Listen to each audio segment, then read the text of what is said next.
¿Qué edad es? ¿Hasta qué? Hasta 13. De 8 a 13. Ok. Si tienes hijos de 8 a 13 años, esta noche empieza el campamento y el martes estarán de vuelta. Y también esta semana empieza el campamento de jóvenes o el retiro de jóvenes, como prefiere Anderson que le llamemos.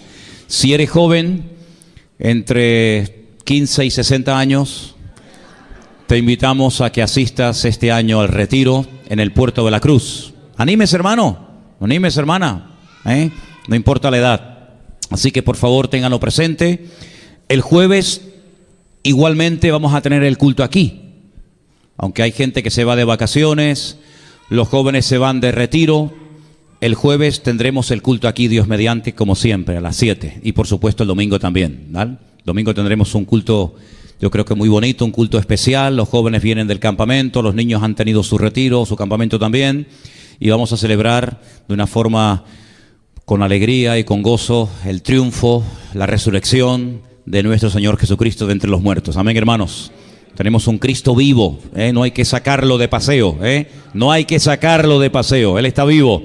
¿Cuántos dicen amén? Den un aplauso al Cristo vivo, al Señor de la gloria. Aleluya. Amén, amén, amén. Gloria a ti, Jesús. Ponle un trocito ahí. Amén. Aleluya. Muy bien, gracias. Okay. Hermanos queridos, como les dije al principio del culto, después, nada más terminar el culto, haremos una oración y tendremos la asamblea, una asamblea informativa para los miembros de la iglesia. Vamos a leer la lista de los hermanos y hermanas miembros de la iglesia y por favor se quedan que tenemos que darles una información a toda la iglesia. Los demás ya se irán enterando de alguna u otra manera, ¿de acuerdo? Pero hoy vamos a tener una asamblea informativa, nada más terminar el culto. Recuerden también que el sábado día 29 de abril va a haber una actividad también especial, una especie de día especial de música para los niños, Se va a hacer el Arca de Noé musical y entonces también queremos invitar a todos los niños a que participen de este evento especial. Y este mes ya les dije que es un mes donde hay muchas actividades. Ayer las hermanas tuvieron en una cafetería en La Laguna, en la cafetería de nuestro hermano Genaro, también una reunión para mujeres. Así que bueno, este mes de abril confiamos de que sea un mes muy bendecido. Como dije al principio, damos la bienvenida a todos. Sé que hay gente que está por primera vez. Tenemos aquí un par de señoras, de jovencitas, no sé, o madre, hija o hermana, no sé lo que den. Y es la primera vez que están. Han sido invitadas por alguien que no lo veían al principio de la reunión. ¿Ya lo vieron? ¿Ya está? Ok. ¿Quién era, por cierto? ¿Quién les invitó? ¿Está por ahí? ¿Quién trajo a estas señoras de visita a la iglesia esta tarde? ¿No lo habrá soñado usted? ¿No?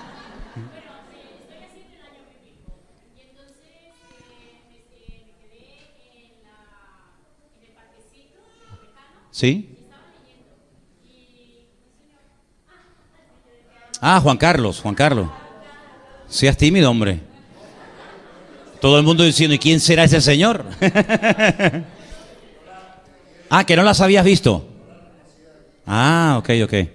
Ah, muy bien. Pues la primera vez que están aquí, ¿verdad? Muy bien, bienvenidas. Que el Señor les bendiga. Especialmente quiero dar la bienvenida. Bueno, también hay un joven que viene con Tatiana, un chico de Uruguay también. Adrián, me dijeron que te llamabas, ¿no? Bienvenido, Adrián. Pero mira tú por dónde, hoy tenemos también a una señora de Uruguay. Hoy es el día de los uruguayos, Hoy los uruguayos echan pecho, están contentos.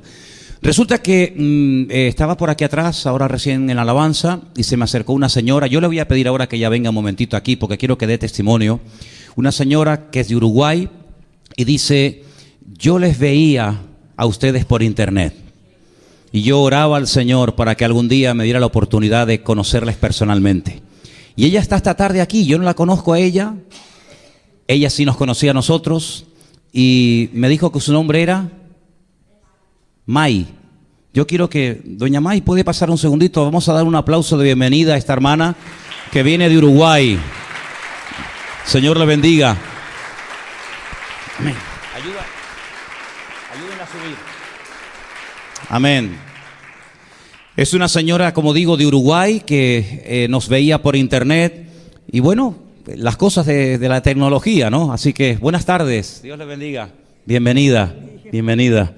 Bueno, cuéntenos lo que usted me contaba recién a mí. Bueno, pastor, yo por internet veía todos sus mensajes y lo escuchaba y también le escribí, me contestó que fue una felicidad muy grande y eso me alentaba muchísimo porque yo quedé sola en Uruguay al fallecer mi esposo, sí. El hijo está acá en Europa, entonces de esa manera era una gran fuerza que me daba su palabra maravillosa que el Señor le pone. ¿De qué parte de Uruguay es usted?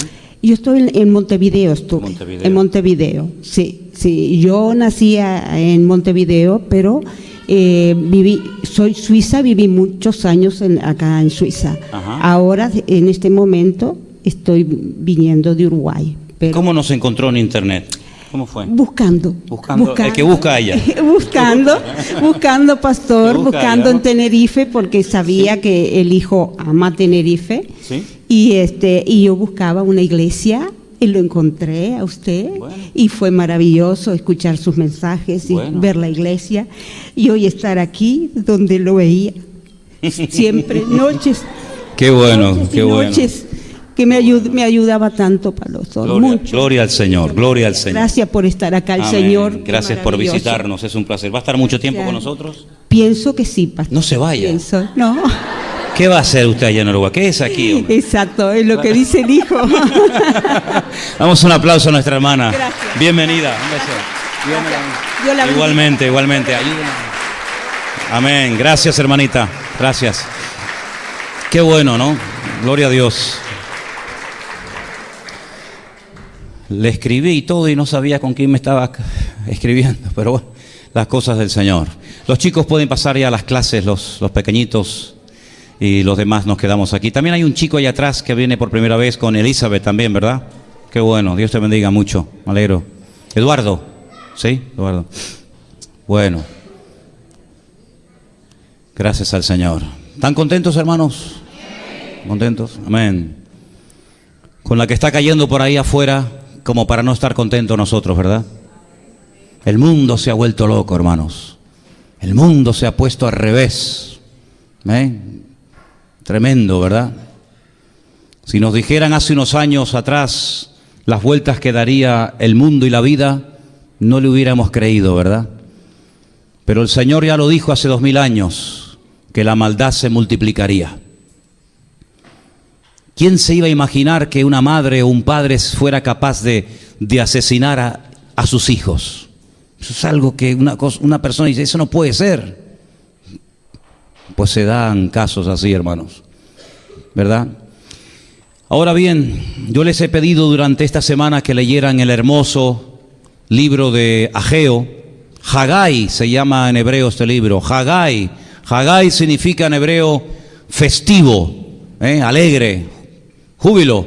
Probablemente sus padres le pusieron a su hijo el nombre Hagai, Ageo en español, porque probablemente nació en un tiempo de júbilo, en alguna fiesta, y para recordar el día de su nacimiento le pusieron Hagai, festivo, alegre, será nuestro hijo. Su profecía entra dentro de la clasificación de profetas menores. Saben que lo que llamamos nosotros Antiguo Testamento, los profetas se dividen en profetas mayores y profetas menores, no porque sean unos más importantes que otros, ni mucho menos, sino simplemente por cuestiones de la extensión de su libro. Isaías es un hombre que escribe un libro que tiene tantos capítulos como libros tiene la Biblia, 66 capítulos, y se considera un profeta mayor. Repito, no porque haya sido un profeta más ungido o más importante, sino porque fue un hombre que su escritura, su libro, es muy amplia en comparación con otros, simplemente por eso. Ageo fue contemporáneo del profeta Zacarías.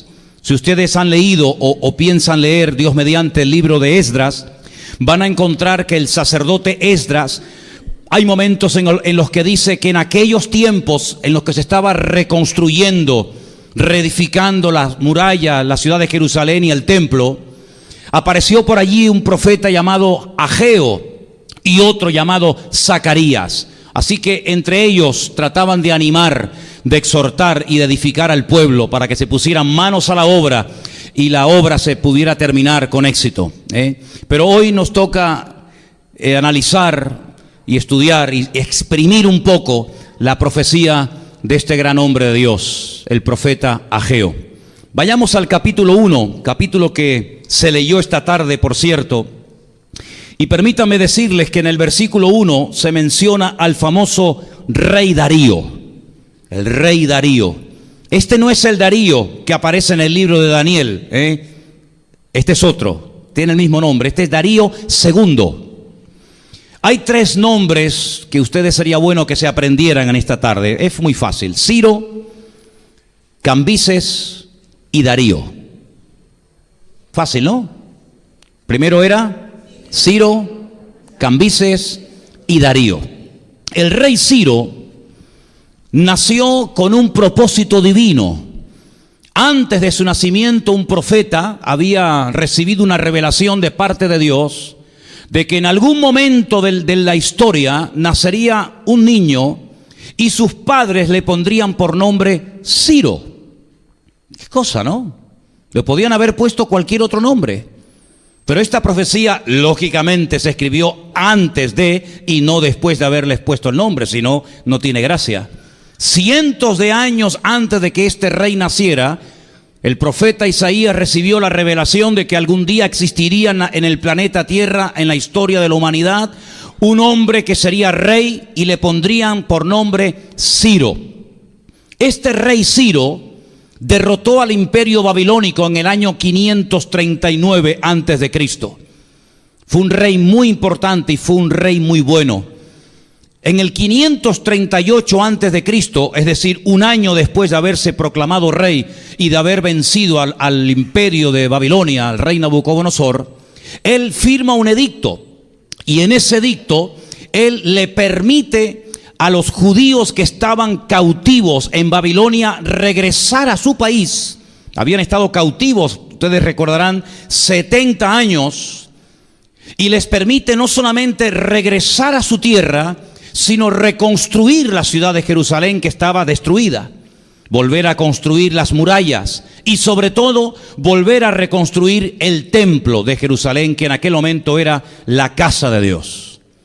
Eso fue en el 538. Un año después de haberse firmado el edicto, es decir, en el 537 antes de Cristo, comenzaron las obras. Pero en el 530 el rey Ciro muere.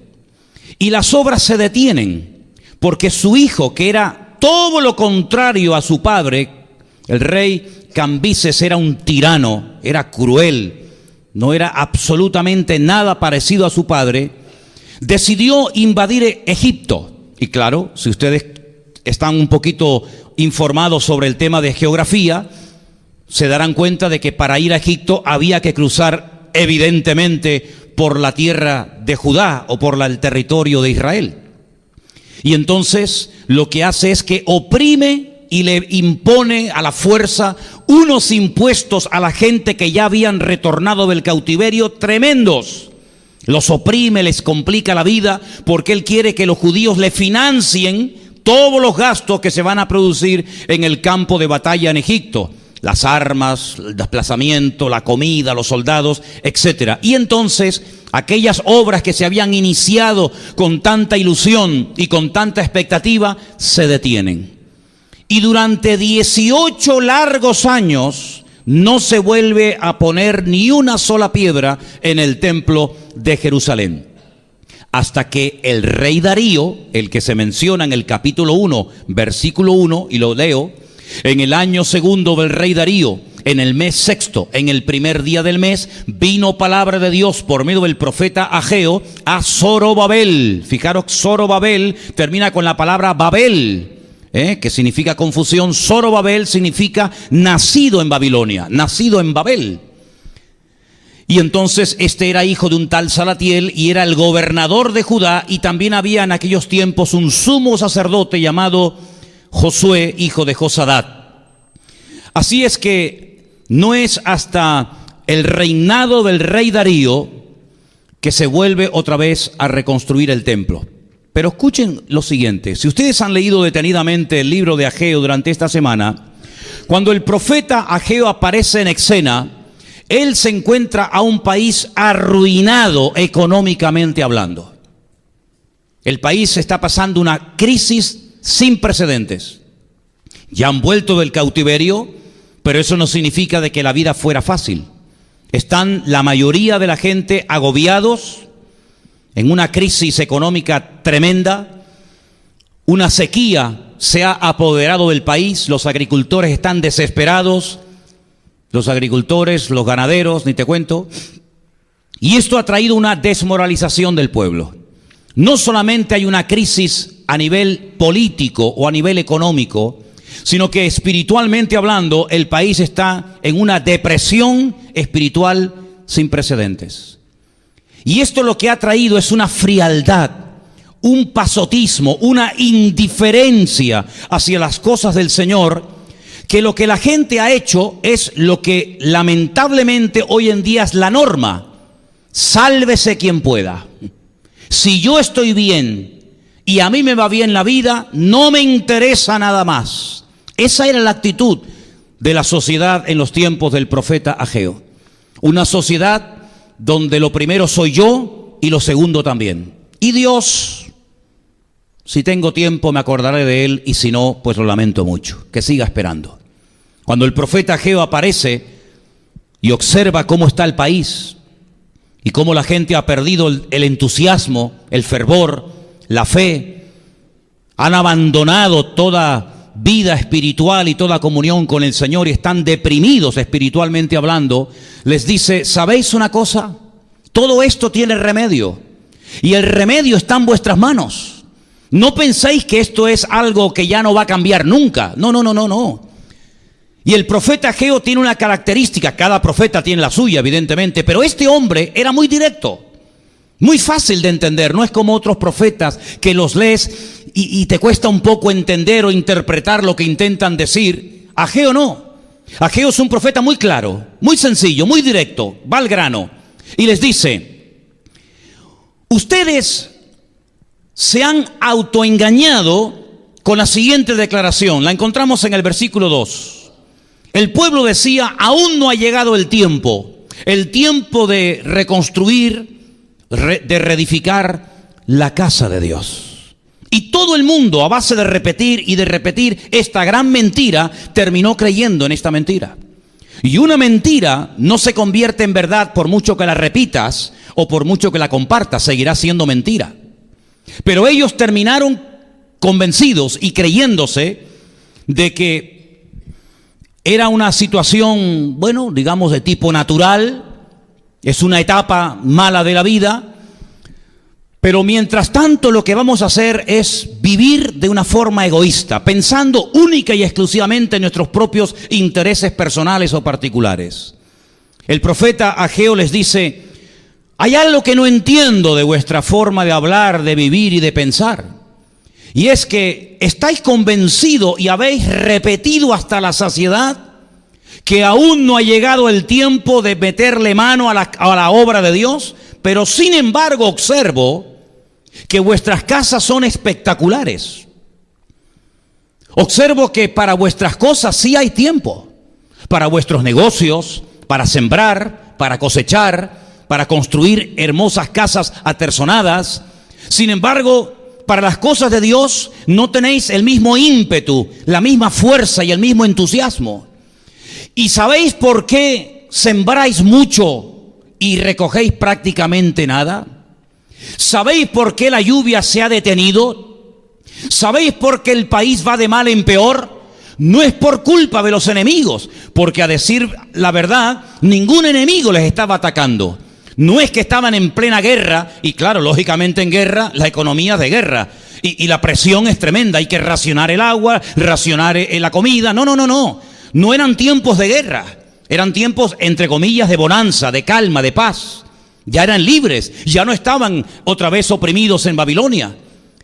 Pero el problema de la escasez de recursos naturales, el problema de la falta de lluvia, el problema de que las cosechas eran pésimas, horribles, el problema de la crisis del país la tenían ellos mismos. porque su lista de prioridades estaba mal, que es lo que le pasa a la inmensa mayoría de la gente hoy en día. Primero, mi trabajo. Segundo, pues mis cosas. Tercero, mis hijos. Después, mi familia. Después, mi ropa. Después, mi casa. Después, mi coche. Después, no sé qué. Y al final, si me queda algo de tiempo, que lo dudo, pues bueno, ya pensaré en eso de Dios y leer la Biblia, ir a una iglesia, etcétera, etcétera. Si ustedes piensan que la actitud y la característica fundamental de los tiempos, de la sociedad de los tiempos de Ageo era diferente a la nuestra, no se equivoquen. Hoy en día es igual o aún peor. La solución estaba en las manos de ellos. El profeta Ageo no solamente viene y les exhorta y les amonesta, que eso lo puede hacer cualquiera, sino que les da el remedio. Y les dice, lo que tienen que hacer es cambiar su forma de hablar. Y para cambiar su forma de hablar tienen que cambiar su forma de pensar, porque déjeme que les diga algo, y yo como Ageo quiero ser muy claro y directo en esta tarde. Si estás haciendo algo y no te funciona, párate y cambia. No puedes seguir empeñado siguiendo en la misma dirección, en la misma línea, porque eso es tormento al corazón, dice la Biblia. La Biblia dice que cuando alguien espera algo y no se cumple, se termina convirtiendo en una tortura, en un tormento. Imagínate estar 40 años enamorado de una persona que pasa de ti. ¿Quién aguanta eso, amigo? ¿Quién aguanta el desprecio, la indiferencia de una persona de la cual tú estás enamorado y no te hace ni caso? Eso no lo aguanta nadie, amigo. Es una tortura. Pero sin embargo hay personas como que son medio masoquistas, ¿no? Y les gusta sufrir. Si tú estás orando en una dirección y no obtienes resultados, pues, querido, párate y cambia el chip. Albert Einstein decía que si estás haciendo siempre lo mismo, no esperes cambios diferentes. Y la Biblia dice que hay gente que ora, pero no obtiene resultados. Y no te escudes en la excusa de decir, no, es que yo estoy orando, pero ¿estás consiguiendo algo? No, entonces algo está pasando. Porque si Dios no es sordo, amén, si Dios no es sordo, si la Biblia es verdad, porque dice, y esta es la confianza que tenemos en Él, que si pedimos alguna cosa conforme a su voluntad, Él nos oye. Y si sabemos que Él nos oye, nos dará las peticiones que le hayamos hecho. Si yo sé que Dios me oye, oro y no obtengo durante años y años respuesta, probablemente me ocurra lo que Santiago le dice a su audiencia: oráis, pedís, pero no recibís porque estáis pidiendo mal. Luego hay respuestas a oraciones que no vienen por pedir y pedir y pedir, insistir y golpear y orar y ayunar y reprender y atar y cuánta cosa más, sino vienen cuando yo reconozco que en mi vida hay impedimentos que están impidiendo que la bendición de Dios venga a mi vida. Pero hay creyentes que insisten e insisten y se cansan y se aburren y se deprimen, y entonces dice, Dios mío, ¿qué está pasando? Ya Dios no me ama, ya Dios no me entiende, ya Dios no me comprende. ¿Será que me tengo que cambiar de iglesia? ¿Será que me tengo que poner bajo otra cobertura? ¿Será que me tengo que ir a otro país? No, hasta que tú no cambies, las cosas a tu alrededor no van a cambiar. ¿Lo oíste?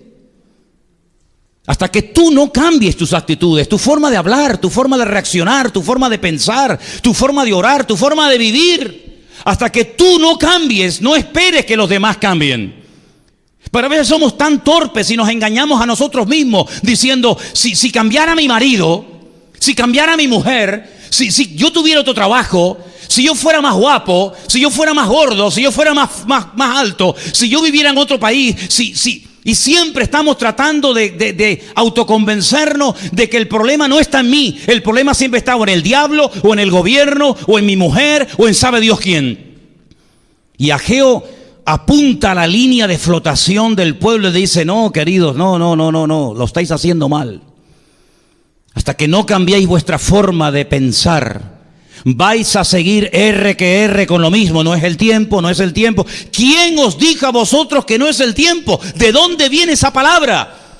Mire, hermanos, si la verdad trae libertad, la mentira trae esclavitud, ¿sabe? Y estaban siendo esclavos y vivían como esclavos, y vivían oprimidos, y vivían desesperados, y vivían tristes, y vivían agotados. ¿Por qué? Porque habían creído una mentira y la fomentaban y se realimentaban con la mentira. Y ya no hablaba solamente uno, sino el otro y el vecino y el otro y el otro, y todo el pueblo se contaminó con la gran mentira. de que bueno, ¿para qué nos vamos a poner a nuestras manos al servicio de la obra de Dios si todavía no es el tiempo? Fíjense que ellos no se negaban a construir, lo cual me llama mucho la atención.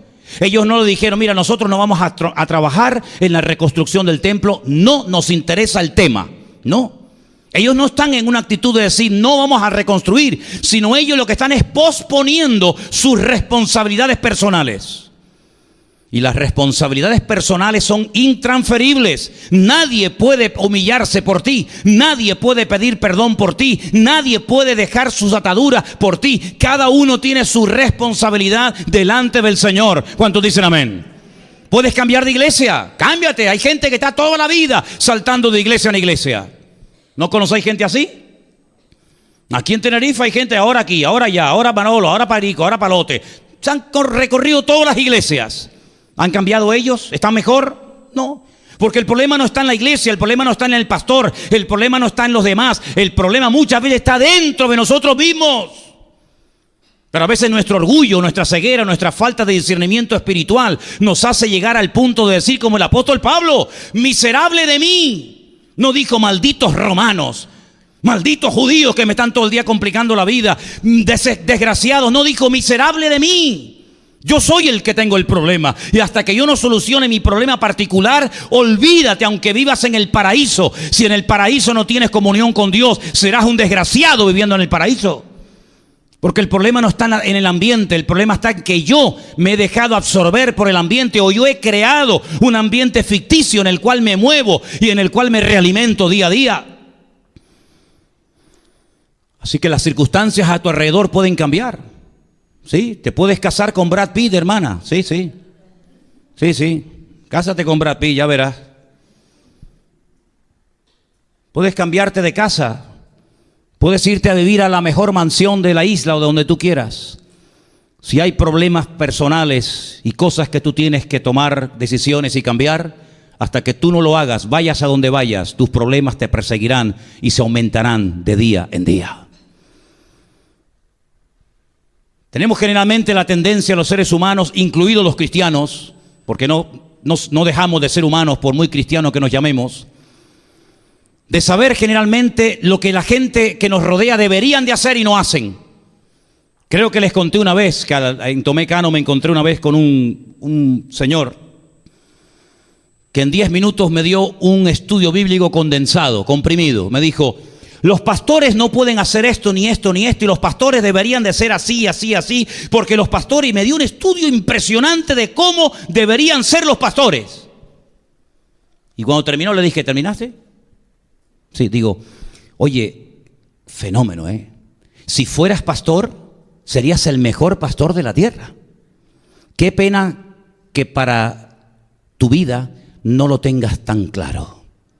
Qué fácil es sacar, como decía el Señor, la paja del ojo ajeno y no ver la viga que tenemos en nuestro propio ojo. El problema no estaba en el tiempo había comenzado porque cuando el rey Ciro ya había firmado el decreto y cuando Darío les ayudó económicamente y les dio el derecho de poder volver a su tierra, ahí comenzó el tiempo. Pero ellos estaban retrasando el tiempo porque sus actitudes eran incorrectas. Y si tu actitud es incorrecta, la bendición no viene a tu vida. Dígaselo a que está a su lado y así se lo recordará mejor. Si tu actitud no es correcta, la bendición de Dios no te viene. Aunque vengas aquí 30 años, da igual. Su actitud tiene que cambiar, hermano y hermana. Su forma de hablar, su forma de comportarse. Siempre quejándose, siempre lamentándose, siempre buscando excusas. Vas al culto el domingo, no, es que tengo que cambiar el aceite al coche. Mira que hay días en la semana para cambiar el aceite al coche, justamente el domingo a las 6:30. ¿Has leído la Biblia? No, porque mira, es que tengo tantas cosas en la cabeza. Siempre presentando todo tipo de excusas. Pero si a usted, como lo he dicho 1.000.000 de veces, le dijeran que si usted esta noche sube a las cañadas del Teide y nada más, todos los que lleguen le van a dar un cajón lleno de billetes de 500 euros, ¿subiría esta noche usted, sí o no? Los humildes dicen que no. Los humildes no. Los espirituales dicen, no, hermano, no. Señor, mi pastor, nada me faltará. Vale, ¿usted qué es aquí que yo subo esta noche al Teide? Para cada uno que suba un cajón entero lleno así de billetes, fajos así de 500 euros. ¿Usted subiría, sí o no? Perdone, si usted no sube es que es bobo. Yo, un taxi. ¿Cuánto vale un taxi de aquí al Teide? Y no sé, Marco no lo tenemos esta noche aquí entre nosotros, pero me da igual. Si me van a dar un cajón lleno de billetes, 500 euros, aunque me cueste 1.000 euros el taxi. Si me van a dar $500,000 euros, aunque me cueste 1.500 euros, hombre. ¿Se dan cuenta, hermanos, cómo a veces para nuestras cosas no tenemos tantas excusas? Si a usted le dieran un trabajo y le pagaran 3.500 euros y 6 pagas extraordinarias al año, pero tiene que ir todos los días a Tembel a trabajar y de vuelta, ¿lo aceptaría o no? ¿Se dan cuenta cómo a veces para nuestras cosas no ponemos tantas excusas? Eso es lo que le decía Ageo. Ageo dice, observo que vuestra vida no es una vida de miseria. Observo que nunca habéis dicho, no podemos invertir tanto dinero en nuestros muebles, en la decoración del hogar, en nuestras casas, porque no es el tiempo. Yo observo que para vuestras cosas sí es el tiempo, pero para las cosas del Señor ponéis un montón de excusas.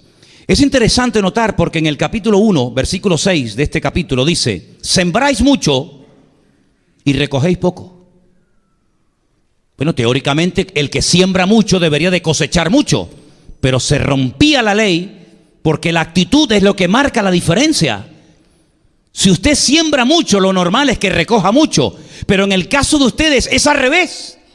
Estáis cosechando menos de lo que estáis sembrando. Luego, esto no es normal. Mira, hermano, ¿sabes una señal para saber si tú estás haciendo o no la voluntad de Dios? ¿Quieres que te lo diga claro?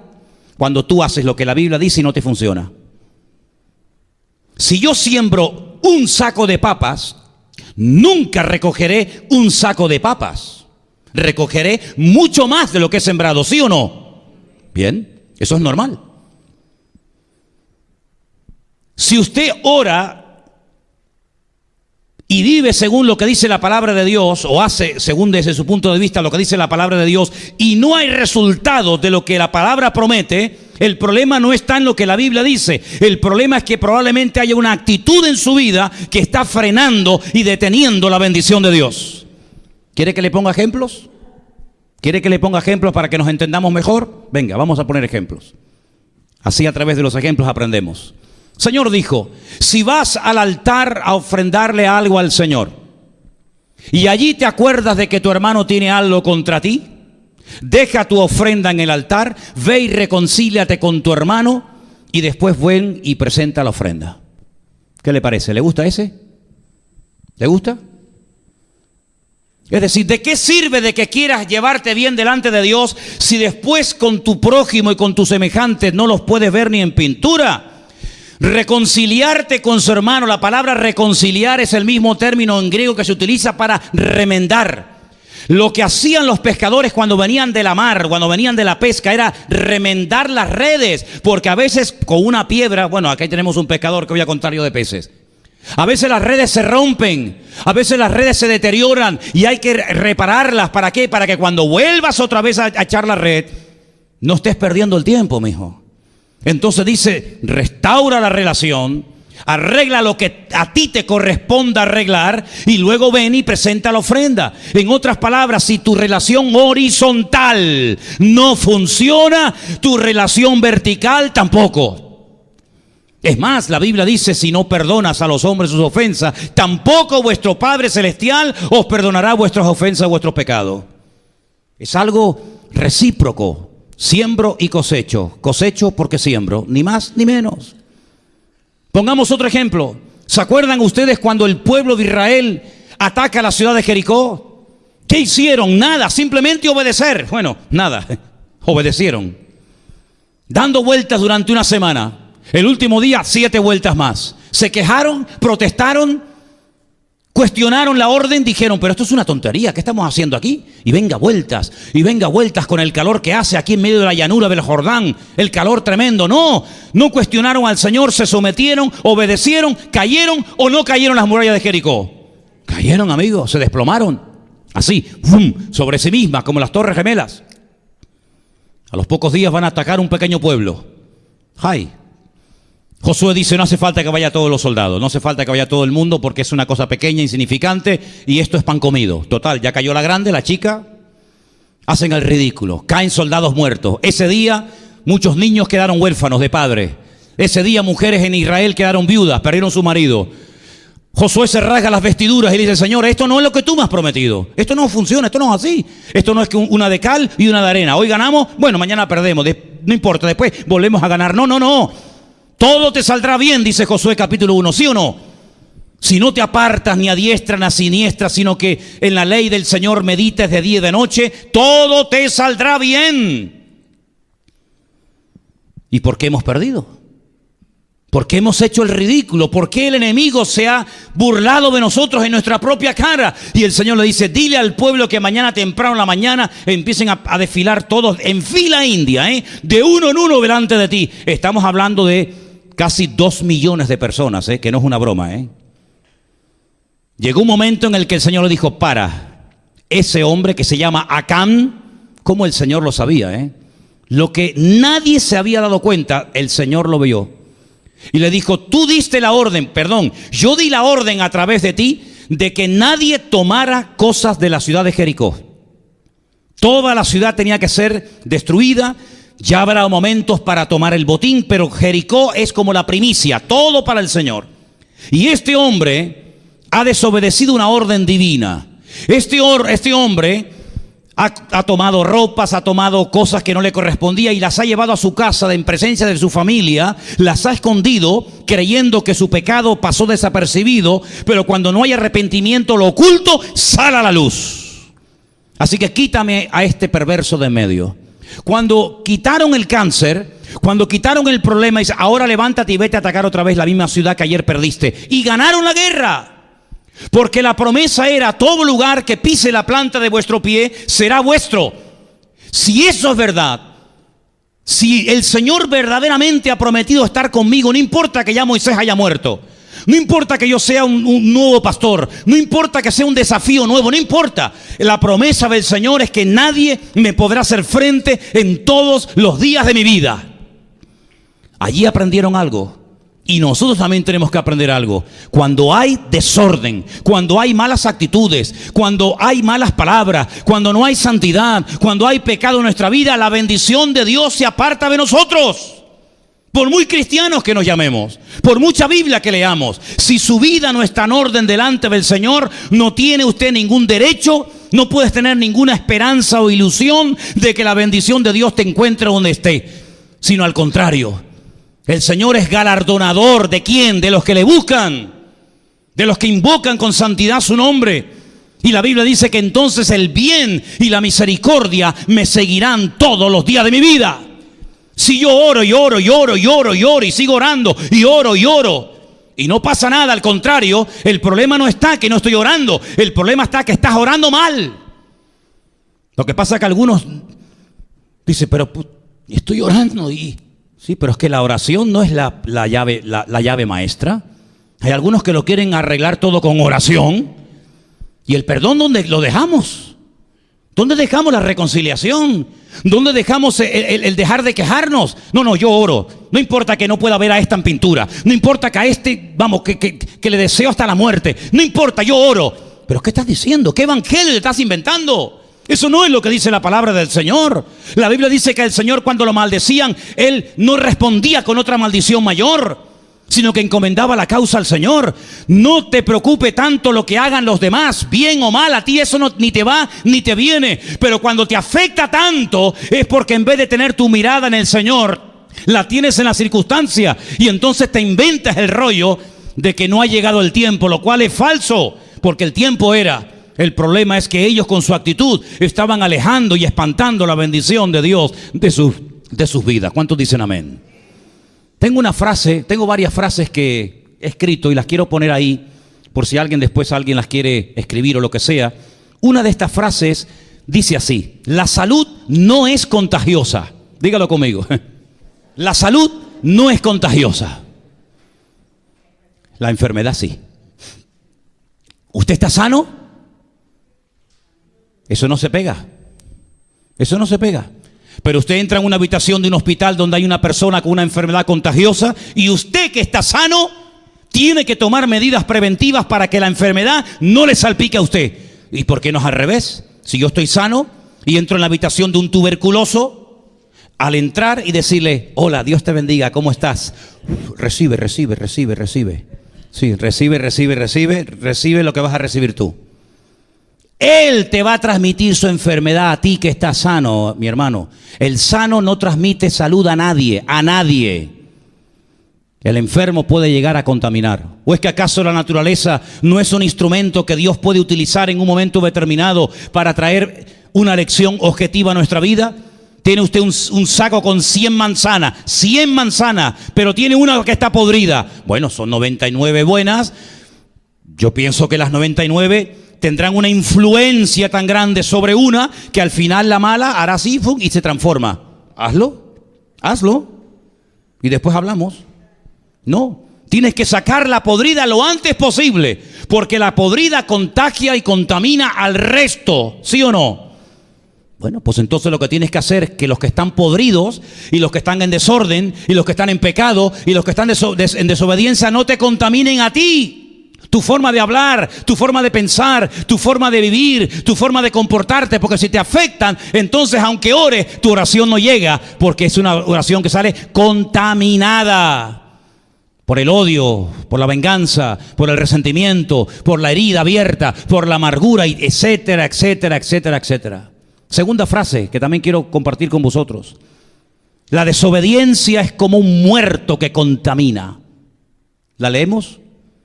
La desobediencia es como un muerto que contamina. Ay, amigo. ¿Usted no quiere enterrar al abuelito que se murió la semana pasada? Vale, déjalo ahí. Ya verás cómo va a terminar oliendo el abuelito. Ya verás. La desobediencia es exactamente igual. Cuando tú no obedeces al Señor, yo no sé lo que rayo pasa, que esa actitud salpica a los hijos, a la madre, al padre, hasta el perro se hace desobediente. Antes el perro decía, ven bonito, ven aquí, súbete. Así el perro. Ahora le dice, ven aquí, que vengas aquí. Hasta el perro se hace desobediente tú. La desobediencia es como un muerto que contamina. Y la tercera, me gustó esta frase también. Si no hay interés por la obra de Dios, no esperes la bendición. Léalo conmigo. Si no hay interés por la obra de Dios, no esperes la bendición. Saben, en este capítulo, en este libro de Ageo, en el capítulo 2, a partir del verso 6, hay unos versículos muy bonitos. ¿Se acuerdan que yo les dije esta semana que buscaran un texto del libro de Ageo y se lo aprendieran de memoria? ¿Sí o no? ¿Alguien lo ha hecho? Amén, fantástico. Les propongo el capítulo 2, versículo 7. Están a tiempo antes de que termine el culto de aprendérselo. Dice el texto así. Si quieren arranco del 6. 2, versículo 6. Así dice el Señor de los ejércitos. De aquí a poco yo haré temblar los cielos y la tierra, el mar y la tierra seca. Ay, amigo, no veas. Pero ahora que dice la Biblia, haré temblar a todas las naciones. ¿No están temblando ya las naciones? ¿No está temblando Europa? ¿No está temblando Siria? ¿No está temblando América? Ay, amigo. Pero vendrá el deseado de todas las naciones. ¿Quién es el deseado de todas las naciones? Nuestro Señor Jesús. La palabra deseado la busqué en hebreo, tiene varias traducciones. Una es esta: deseado, codiciado, amado, hermoso, atractivo. Coge la que tú quieras. Vendrá el Señor, el amado, el deseado de todas las naciones, y llenaré de gloria esta casa, ha dicho el Señor de los ejércitos. ¿Cuántos dicen amén? Claro, algunos decían, pero el templo que vamos a reconstruir va a ser más sencillito, más pequeño que aquel enorme templo que construyó nuestro queridísimo rey Salomón. Y claro, ¿a dónde vamos nosotros? Estamos acostumbrados a adorar a Dios en un templo de oro y de mármol, y ahora vamos a construir un templo de madera. Mejor no hacemos nada. Es que el tema no está, el problema no era si es de oro, de madera, de chapa o de cartón piedra. Lo que le da valor al templo no es el material, sino quién habita dentro de ese templo. Porque usted puede congregarse en una catedral de oro. Yo estuve en California, en Los Ángeles, en la catedral de cristal. Es impresionante ver aquello, una catedral de cristal transparente. De afuera te ven y los que están dentro ven hacia afuera. Un edificio que está a prueba de huracanes, de terremotos. La Catedral de Cristal de Robert Schuller en California es un cementerio espiritual. No está la gloria de Dios en la Catedral de Cristal. Sin embargo, he estado en África, en iglesias de chapa, y allí estaba la presencia del Señor de una forma tremenda. Porque el tema no está en el contenido, sino en el continente. Y podemos tener el mejor templo, el más hermoso, el más grande, pero la pregunta es, ¿y el Señor está con nosotros y entre nosotros, sí o no? Porque la iglesia de la Odisea, la última que menciona la Biblia en el Apocalipsis, ustedes saben, decían, nos hemos enriquecido, es decir, hemos prosperado de una forma increíble, no tenemos necesidad de nada. Como muchas congregaciones hoy en día, que tú entras y dices, Dios mío, aquí dentro hay millones de dólares en equipo, en cámaras, en todo. Bueno, gloria a Dios. Pero a esa iglesia que presumía de ser rica y próspera y hermosa, el Señor dice, he aquí yo estoy a la puerta y llamo. Si alguno oye mi voz y abre la puerta, entraré a él, cenaré con él y él conmigo. Por lo tanto, no es lo exterior lo que impresiona al Señor, sino la actitud. Por eso el profeta Ageo les decía, suban al monte, corten árboles, no importa que no tengan oro, no importa que no tengan piedras preciosas, no importa que no tengan mármol, no importa. La gloria postrera de este templo será mayor que la primera. ¿Cuántos dicen amén? Por lo tanto, las cosas pueden cambiar cuando ustedes cambien. Cuando ustedes cambien, las cosas van a cambiar. Pero si tú estás esperando que las cosas cambien para tú cambiar, no va a pasar nunca eso. Porque el mundo espiritual funciona al revés. El primero que tiene que cambiar eres tú y después todo lo que te rodea cambiará. Repito, si estás esperando que fulanito cambie, que fulanito no sé qué, que menganito te llame, que el otro te escriba, que el otro no sé qué, puedes estar toda la vida esperando. Y tú no tienes que esperar la reacción de los hombres, la reacción de los demás. Dice, pacientemente esperé en el Señor y Él me oyó. Encomienda al Señor tu camino. ¿A quién encomiendo mi vida? ¿En quién espero? ¿En quién confío? ¿A qué me agarro? En mi Dios. Y mi Dios que me oye, mi Dios que me conoce, mi Dios que sabe lo que necesito y lo que no necesito. Si yo encomiendo a Él mi vida y espero en Él, el Señor me responderá y me verá lo que Él crea conveniente. Y dice la Biblia, por si lo habéis olvidado en Proverbio, y más vale bocado seco y en paz que casa llena de provisión donde no está la bendición de Dios. ¿Cuántos dicen amén? Así que, amados hermanos, el problema de la sociedad de Ageo es muy parecido al nuestro. Se habían hecho creyentes egoístas. El Señor, bueno, el Señor ya veremos. Señor, más adelante. No nos negamos a construir, no nos negamos a congregarnos, no nos negamos a orar, no nos negamos a comprometernos, no nos negamos a arrimar el hombro, pero ahora no. Hay algunos que dicen, cuando yo me jubile, por ejemplo, había un futbolista en España. Es curioso porque en el Real Madrid había o hay uno que se llama Cristiano que no lo es. Hay uno que se llama Cristiano pero que es un mundano. Y hay otro que se llama Kaká y era cristiano. No hubiera sido más lógico que Cristiano fuera cristiano y que el Kaká fuera un gentil. Pues era al revés. El Kaká era cristiano y el cristiano era inconverso. Kaká siempre decía, cuando yo me jubile, comenzaré a servir al Señor.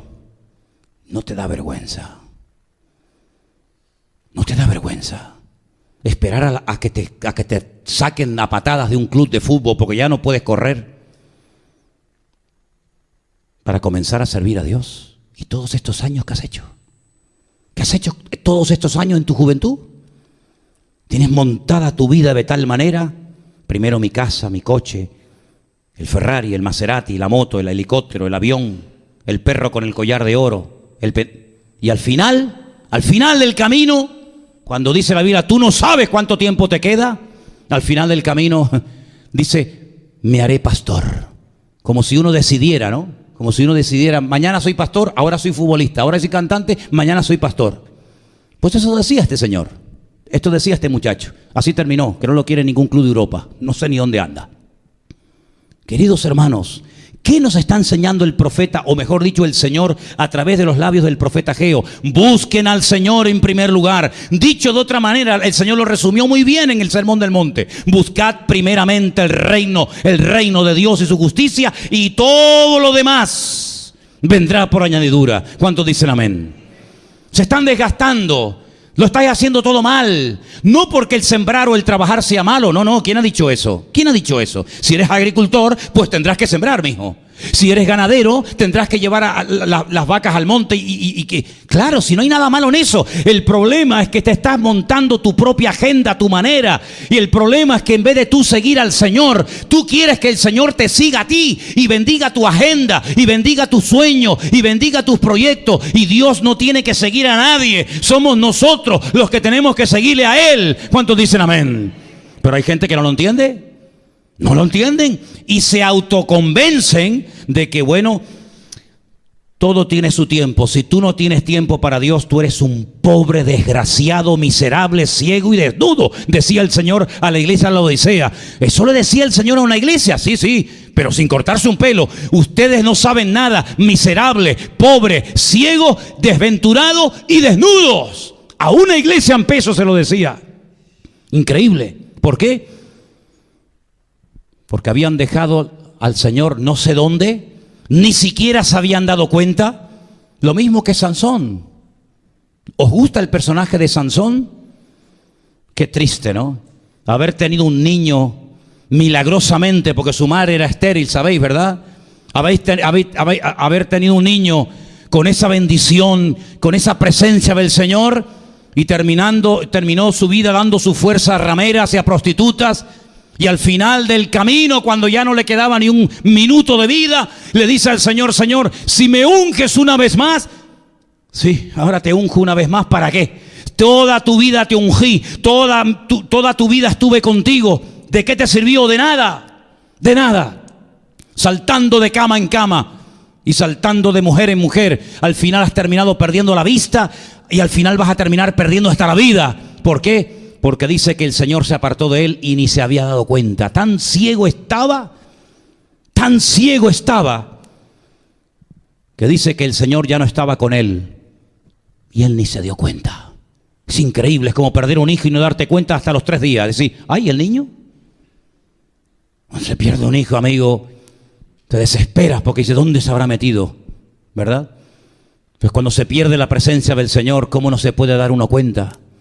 No, yo te dije que cuidaras al niño, ¿no? ¿Eras tú? ¿Cómo que no? No, tú eres el padre y tú eres la madre. Y 3 días Jesús se quedó en el templo y los padres no se habían dado ni cuenta. Así le pasó a esta gente. Ahora déjame que te diga algo muy interesante.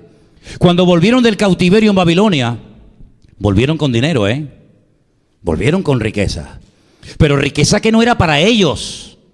Cuidado con lo que vas a hacer con los recursos que Dios va a poner en tus manos. Porque algunos creen que los recursos que Dios pone en tu mano son para ti.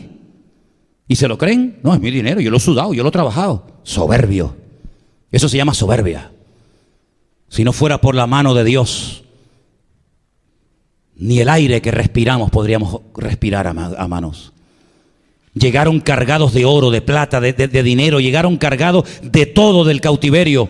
Porque Dios les había dado gracia ante los reyes. Ni soldados tuvieron que pedir para que los protegieran en el camino. Dice, porque la buena mano del Señor estuvo con nosotros. Llegan a Israel, a Jerusalén, 70 años después. ¿Cuántos habrán muerto en Babilonia soñando con volver a Jerusalén? Fue allí en Babilonia, ¿sabéis? Fue allí en Babilonia donde dice que de tristeza colgaban las arpas en los sauces, allí en la desembocadura del río Éufrates y Tigris, y decían aquello de Jerusalén, Jerusalén, si me olvido de ti, que pierda mi diestra su destreza y mi lengua se pegue a mi paladar, si no hiciere de Jerusalén mi máximo deseo de gloria en la vida, ¿verdad? Nos pedían que cantáramos al Señor y le decíamos a los que nos habían llevado cautivos, ¿cómo cantaremos al Señor? Cántico a Dios en tierra de extraño, la añoranza, la tristeza, el anhelo. Hasta en el himno nacional de Israel se menciona Jerusalén, el volver a Sión, el volver a nuestra tierra, el poder echar raíces allí. Estos tienen el privilegio de volver y en vez de ponerse manos a la obra, se funden todo el dinero que habían traído en casas impresionantes para ellos. Y 18 años más tarde llega por allí Ageo y llega por allí Zacarías y les dice: ¿pero qué habéis hecho? ¿Qué habéis hecho con todo el dinero que habéis obtenido del cautiverio? ¿En qué lo habéis invertido? ¿En la casa de Dios? No, no es el tiempo. No es el tiempo. Habéis fundido todo el dinero que os dieron los reyes paganos para construir la casa del Señor en vuestras cosas y en vuestros propios caprichos y historias. Hermano, no hemos cambiado. La mentalidad del ser humano sigue siendo igual. Me da igual si te llamas cristiano, me da igual si te llamas bautista, pentecostal, adventista, presbiteriano, me da exactamente igual. El corazón del hombre es igual en todos los tiempos y en todas las generaciones y en todas las edades. Primero yo, segundo yo y tercero yo. ¿Cómo seríamos nosotros como cristianos en Siria, hermano? Me lo he preguntado 1.000.000 de veces, ¿sabe? ¿Cómo viviríamos nosotros nuestro cristianismo si en vez de ser miembros de esta congregación aquí en Santa Cruz de Tenerife, fuéramos miembros, por ejemplo, de una iglesia en Damasco o en Alepo o en una ciudad de Siria? ¿Cómo seríamos como cristianos? ¿Más espirituales o iguales? Si fuésemos tal vez iguales, no aguantaríamos la persecución. Me llegaron unas imágenes terribles hace unos días de un niño de 13 años, hijo del pastor, que lo fueron mutilando poco a poco, hasta que al final, delante de su padre, el pastor de la iglesia, lo crucifican, lo torturan y finalmente le cortan la cabeza. Un niño de 13 años, el hijo del pastor. ¿Cómo reaccionaríamos nosotros si el Señor hubiera decidido en esa elección divina, si en vez de vivir aquí, lo pongo aquí y el de aquí lo pongo aquí? ¿Cómo sería nuestra vida? Tremendo, ¿verdad? Amados hermanos, el libro de Ageo para mí es un golpe que me conmueve las entrañas, porque veo que los mismos problemas y las mismas actitudes de indiferencia, de apatía y de pasotismo de aquellos tiempos, muchas veces, si no nos damos cuenta, también se pueden apoderar de nuestras vidas. Pero el libro dice que el Señor, a través de los labios de este profeta, le decía: si ustedes piensan que ya no tienen recursos, que ya no hay manera, el Señor les recordaba: mía es la plata y mío es el oro, dice el Señor. Nuestros recursos no están en el rastro. Nuestros recursos no están en nuestro trabajo. Nuestros recursos están, nuestra fuente de recursos se llama Dios y es nuestro Señor Jesucristo. No nos olvidemos nunca de eso, No nos olvidemos que lo que nos sustenta a nosotros no es el trabajo que tienes.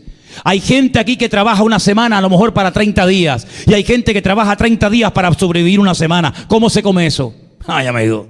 La bendición de Dios es la que enriquece al hombre.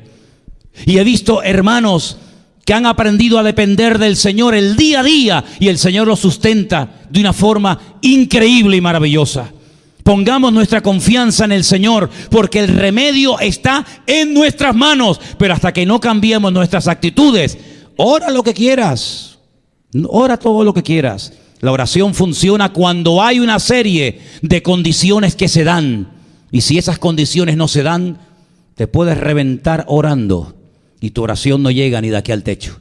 Cambiemos nuestras actitudes, cambiemos nuestra forma de hablar, cambiemos nuestra forma de reaccionar ante ciertas y determinadas cosas que a nuestra carne la ponen nerviosa y nos hace sacar la ira. Y vamos a comenzar a ver cambios a nuestro alrededor. Pero si estás esperando que las cosas a tu alrededor cambien para tú comenzar a cambiar, olvídate, te lo digo así de claro, olvídate. Hay cosas que a lo mejor que te rodean que no van a cambiar. Puede ser que incluso vayan a peor, pero hermanos, a nosotros no nos importa ni nos debe de afectar lo que hagan los demás, ¿sí o no?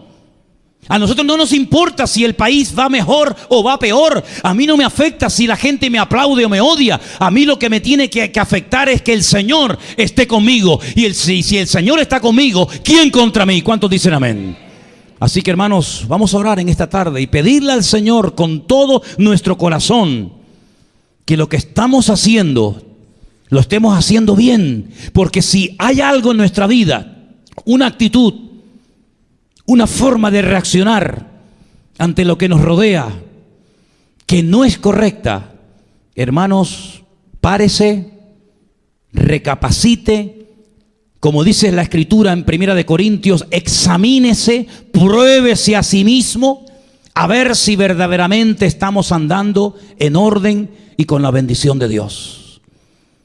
Si tú no cambias primero, no tienes derecho a exigir que los demás cambien. Es más, si los demás no cambian, eso no es excusa para que yo no lo haga. Queremos en esta tarde pedirle a nuestro Dios con todo nuestro corazón, hágalo, hágalo. Queremos pedirle al Señor en esta tarde que Él nos muestre claramente cuáles son las áreas de nuestra vida en las que necesitamos cambiar para que nuestra vida de oración y de comunión con Dios no se vea afectada negativamente, sino más bien todo lo contrario. Queremos en esta tarde que el Espíritu de Dios nos ilumine, nos muestre, nos indique el error que tal vez sin querer estamos cometiendo. Le dijo el Señor a Josué: hay pecado en el pueblo, y hasta que el pecado no se resuelva, la victoria no vendrá. Los pueblos serán más fuertes que vosotros, aunque sean poblaciones pequeñas, porque se ha abierto una brecha entre vosotros y yo. Y hasta que esa brecha no se vuelva a cerrar, hasta que esa herida no se cierre y cicatrice, vais a perder todas las guerras de aquí en adelante. Primeramente pónganse en línea, primeramente ordénense ustedes para que después las victorias vengan solas. Hay victorias que tú necesitas en tu vida, que van a venir, pero cuando tú hagas tu parte, cuando tú cambies, cuando a ti ya no te afecte lo que hagan o digan los demás, ahí comenzará el principio de una vida de bendición, de paz, donde el Señor va a fluir, donde el Señor va a comenzar a mostrarte que no es cuestión de esfuerzo ni de sudor, es cuestión de obediencia. Aleluya. Y Señor, queremos acercarnos delante de tu altar en esta noche y te pedimos que tú nos ayudes, te lo pedimos con todo el corazón, que tú nos ayudes, Señor, a reconocer cuáles son las áreas de nuestra vida en las que necesitamos mejorar. ¿Cuáles son las áreas de nuestra vida en las que necesitamos cambiar, Señor? Estamos dispuestos a reconocer cualquier error, a pedir perdón, a reconciliarnos, lo que haga falta, Señor. Porque lo que queremos hacer es tu perfecta voluntad. Porque la voluntad de Dios, dice, es perfecta, no le falta nada. Por eso en esta tarde te pedimos, Señor, ayúdanos a agradarte con nuestros pensamientos, Señor. Dígaselo al Señor, hermano. Quiero que mis pensamientos te agraden, Señor. Quiero que mis deseos más íntimos y profundos te agraden, Señor. Quiero agradarte con mis pensamientos, con mis palabras, con mis actitudes. Quiero agradarte, Señor, con lo que hago, con lo que siento, con lo que digo. Y perdónanos, Señor, porque a veces con nuestras actitudes lo que hemos hecho es que te hemos apartado, te hemos alejado de nuestro camino, Señor, y queremos en esta tarde cambiar primeramente nosotros. No importa lo que hagan los demás, primeramente cambiar nosotros, Señor. Y con tu ayuda, Señor, con tu ayuda, con tu bendición, lo podemos conseguir, Señor. Sí, Señor, lo creemos. Creemos, Señor, que con tu ayuda podemos vivir en victoria. Que se cierren heridas, que salgan de nuestra boca palabras de perdón. Daño no hace el que quiere, sino el que puede. ¿Y quién puede contra nosotros si tú estás con nosotros, Señor? Recibe la gloria y la honra, mi Señor. Aleluya. Queridos hermanos, mientras estamos orando en esta tarde delante del Señor, examinándonos a nosotros mismos, piensen en esto que han oído, hermanos. Este no es un mensaje para hacerte cosquillitas y decir, ay, qué bonito. No, yo no estoy aquí para hacerle cosquillas a nadie. Yo estoy aquí para decirte que tu vida no te pertenece a ti, tu vida es un regalo de Dios. No te la montes a tu manera, porque da la impresión que si te la montas a tu manera y la organizas a tu manera, el que manda eres tú. Y aquí el que manda tiene que ser nuestro Dios. Si el Señor tiene que romper nuestros planes, que los rompa. Si el Señor nos tiene que llevar a otro lugar que jamás en la vida habíamos pensado, que lo haga. Al fin y al cabo, la voluntad de mi Dios es perfecta, Él no se equivoca, Él es perfecto. Ayúdanos, Señor, a poner en práctica tu palabra y guárdanos, Señor, de confiar en nosotros mismos, de ser sabios en nuestra propia opinión, porque la única sabiduría es la tuya y no la mía, Señor. Bendito sea tu nombre, Señor. Quiero pedirle a toda la iglesia que se ponga de pie en esta noche. Y vamos a cantarle a nuestro Dios una alabanza.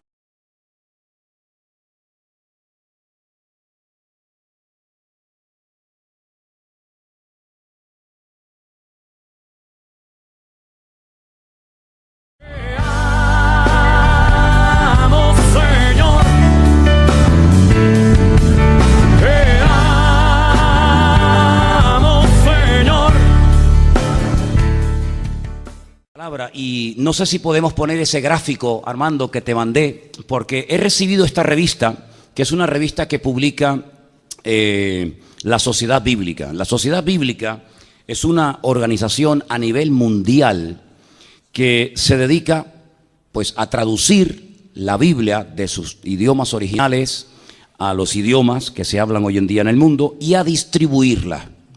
Y en los últimos días, semanas y meses, hemos visto imágenes en televisión de miles, de cientos de miles, de millones de personas que huyen con lo opuesto.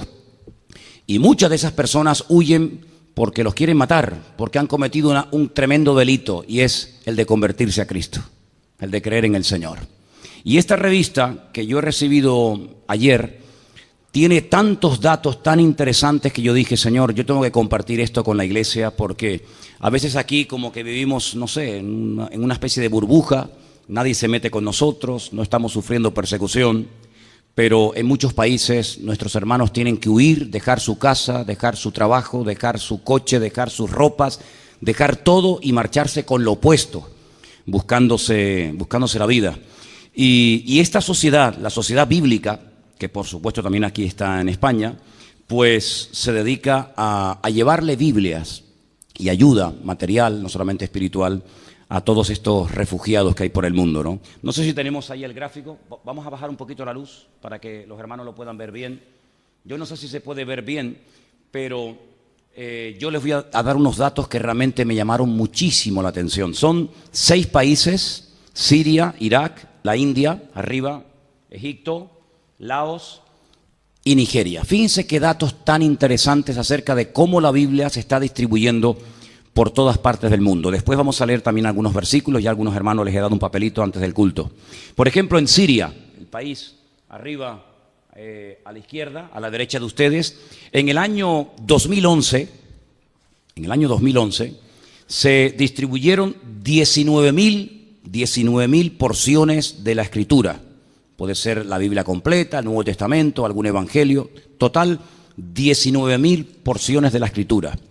Pero fijaros el incremento de un 758% desde el 2011 al 2012, donde se distribuyeron más de 163.000, es decir, de 19.000 a 163.000 porciones de la Biblia. Un país que está siendo arrasado, un país que lleva años en una guerra civil, un país que ellos mismos lo están destruyendo, y un país donde la Biblia nos habla muchísimo. Recuerden que el apóstol Pablo, Saulo de Tarso, se enteró de que había una comunidad de cristianos en Damasco, estamos hablando hace 2000 años atrás, y él iba hacia Damasco a matar a los cristianos, y en ese camino se le aparece el Señor y él tiene un encuentro con el Señor que le transformó la vida, ¿no? En ese país se han repartido más de 163.000 porciones de la Biblia. En Irak, el país de abajo, un país que en la Biblia se llamaba Babilonia. Siria se sigue llamando igual que en los tiempos de la Biblia, pero en los tiempos de la Biblia se llamaba Babilonia, cuya capital era Nínive, ¿sí? También se le conoce como Babel. Babel significa confusión. lugar o ciudad de confusión. Allí entre el Tigris y el Éufrates, en lo que se llama Mesopotamia, allí estaba el jardín del Edén. Allí empezaba el jardín del Edén hasta toda la luna fértil, que todos conocemos, todo ese territorio, ¿no?, de Oriente Medio.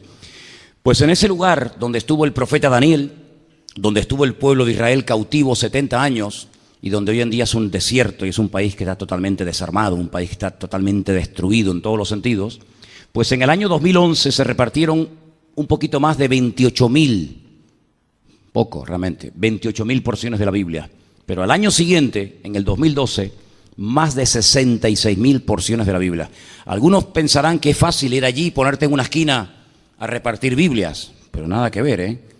Si tú te vas ahora mismo como creyente a uno de estos países, a uno cualquiera de estos, pues corres peligro de muerte. Te cortan los brazos, la cabeza, te queman, te crucifican. Así que salir a la calle a repartir una Biblia, un Nuevo Testamento, o simplemente decir que te identificas con el Señor, con Cristo, con su palabra, eres hombre muerto. Por lo tanto, colocar en las manos de los iraquíes más de 66.000 porciones de la Biblia es un auténtico milagro, ¿no? Digo todo esto para que ustedes vean cómo el hombre no ha podido jamás destruir la bendita palabra de Dios. Después le voy a contar una anécdota también, pero seguimos. En la India, un país inmenso, un país donde hay muchísimas religiones y más de 100 millones de habitantes, pues se repartieron más de 22 millones de porciones de la Escritura en el año 2011, pero al año siguiente más de 27 millones de porciones de la Biblia. Estamos hablando de cifras astronómicas. Por ejemplo, en Egipto, un país que mantiene el nombre de la Biblia, aunque dije en una ocasión que el nombre bíblico para Egipto es Mitzraim, que significa lugar estrecho, lugar de apretura, es un lugar que aparentemente ofrecía todo a cambio de nada, pero luego te convertía en esclavo. De hecho, Egipto en la Biblia simboliza o tipifica el sistema del mundo, el sistema en el cual estamos viviendo nosotros hoy en día. Que tanto tienes, tanto vales. Que al principio todo muy bonito, al principio todo a cambio de nada, y después Egipto se termina convirtiendo en una cárcel que te destruye tu economía, tu familia, tu salud, etcétera, etcétera. Podríamos hablar horas acerca de lo que representa Egipto, ¿no? Pues en Egipto, en el año 2011 se repartieron más de 2.260.000 porciones de la Biblia. Al año siguiente, casi 3 millones, 2.824.000, en un país donde los cristianos, que son allí generalmente los que llaman los cristianos coptos, pues están sufriendo terribles persecuciones. Porque déjenme decirles que el 88%, esto es tremendo, por si acaso usted no lo sabía, el 88% de la gente que hoy en día es perseguida, son perseguidos fundamentalmente no por cuestiones políticas o ideológicas, sino por cuestiones de tipo de religión. Es decir, usted no ve en ningún país donde los cristianos están persiguiendo y matando a musulmanes. En ninguno. No hay ningún país de la tierra donde los cristianos se han armado y deciden ir a por los musulmanes y acabar con ellos. Ninguno. Sin embargo, sí hay millones de musulmanes y de personas que se han comprometido delante de su Dios a acabar definitivamente con dos colectivos.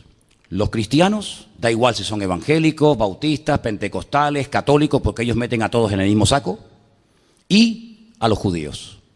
De hecho, por si alguien no lo sabe, en el famoso Corán, el famoso libro sagrado del musulmán, se dice que cada 10 años se tiene que producir una especie de yihad. La yihad en árabe significa guerra, que algunos en su época la interpretaron como una guerra contra los deseos de la carne, contra la avaricia, pero que otros la han interpretado como una guerra literal y que hay que matar para poder llegar a la presencia de Dios. Es decir, el Corán está basado en la muerte, no en la vida. La palabra misericordia, la palabra perdón, la palabra amor, la palabra piedad, no aparece en el Corán. Son palabras que en la Biblia aparecen continuamente. Dice el Padre Nuestro, una parte del Padre Nuestro que dice, y perdónanos como nosotros también perdonamos a nuestros deudores.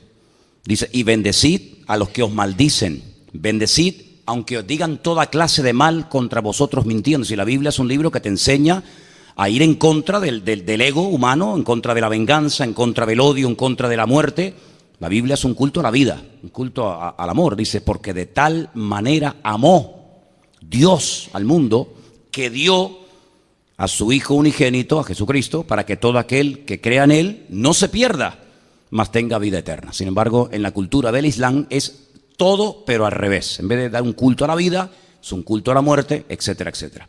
Tenemos el país de Laos, un país donde en el año 2011 se repartieron, fíjate qué cifra tan pequeñita, ¿no? Unos 7.985 porciones de la Biblia, que lo tenemos aquí a la derecha, y sin embargo, de 7.800 se pasó a más de 20.000 porciones de la Biblia repartidas en tan solo un año. Tenemos Nigeria, un país que últimamente se ha oído hablar muchísimo porque es un país donde los musulmanes se han propuesto arrasar totalmente con el colectivo de los cristianos. De hecho, aquí en la revista, después se la puedo dejar para que la vean, hay algunas fotografías de iglesias que han sido incendiadas y bueno, se cuentan cosas tremendas. En ese país se pasó de 7.600.000 y pico porciones de la Biblia a más de 8.100.000. Es decir, cuento todas estas cosas, porque la Biblia sigue siendo, le pese a quien le pese, el libro más distribuido, el libro más leído, el libro que no hay forma de destruirlo. Si no hay forma de destruir con este libro. Y es que no es un libro normal y corriente. Sí, ya sé que tiene una encuadernación, unas páginas, ¿verdad? Está hecho con papel, como cualquier libro, con tinta, pero la Biblia es un libro vivo. Yo particularmente llevo más de 34 años, sí, ya más de 34 años leyéndolo todos los días. Y yo soy un tipo de persona que como haga muchas veces una cosa, tengo que orar para que el Señor me ayude a no caer en rutina, porque no soporto la rutina, no soporto el hacer una cosa porque hay que hacerla y cumplir. No. Le puedo asegurar que si he estado las últimas 3 décadas o más de mi vida leyendo cada día horas y horas este libro, es porque no aburre y sé lo que le estoy diciendo. Cualquier porción que usted me diga de la Biblia, yo la he leído cientos de veces. No sé, el Antiguo Testamento, los Evangelios, el Apocalipsis, el libro de Daniel, los Salmos. Me lo he leído cientos de veces. Pero sin embargo, no es un libro que aburre, no es un libro que cansa, es un libro vivo porque es la pura y divina palabra de Dios. ¿Cuántos dicen amén? Es un libro que se anticipa en el tiempo. Por ejemplo, ¿se acuerdan cuando hablábamos el otro día de un personaje, Ciro, el famoso rey Ciro, que no era judío? En el libro de Isaías dijimos que a través del profeta Isaías, porque una de las cosas maravillosas que tiene la Biblia, que no tiene ningún libro, dicho sea de paso, es cómo se anticipa en el tiempo y pronostica y profetiza cosas que van a ocurrir a veces con cientos o con miles de años de anticipación.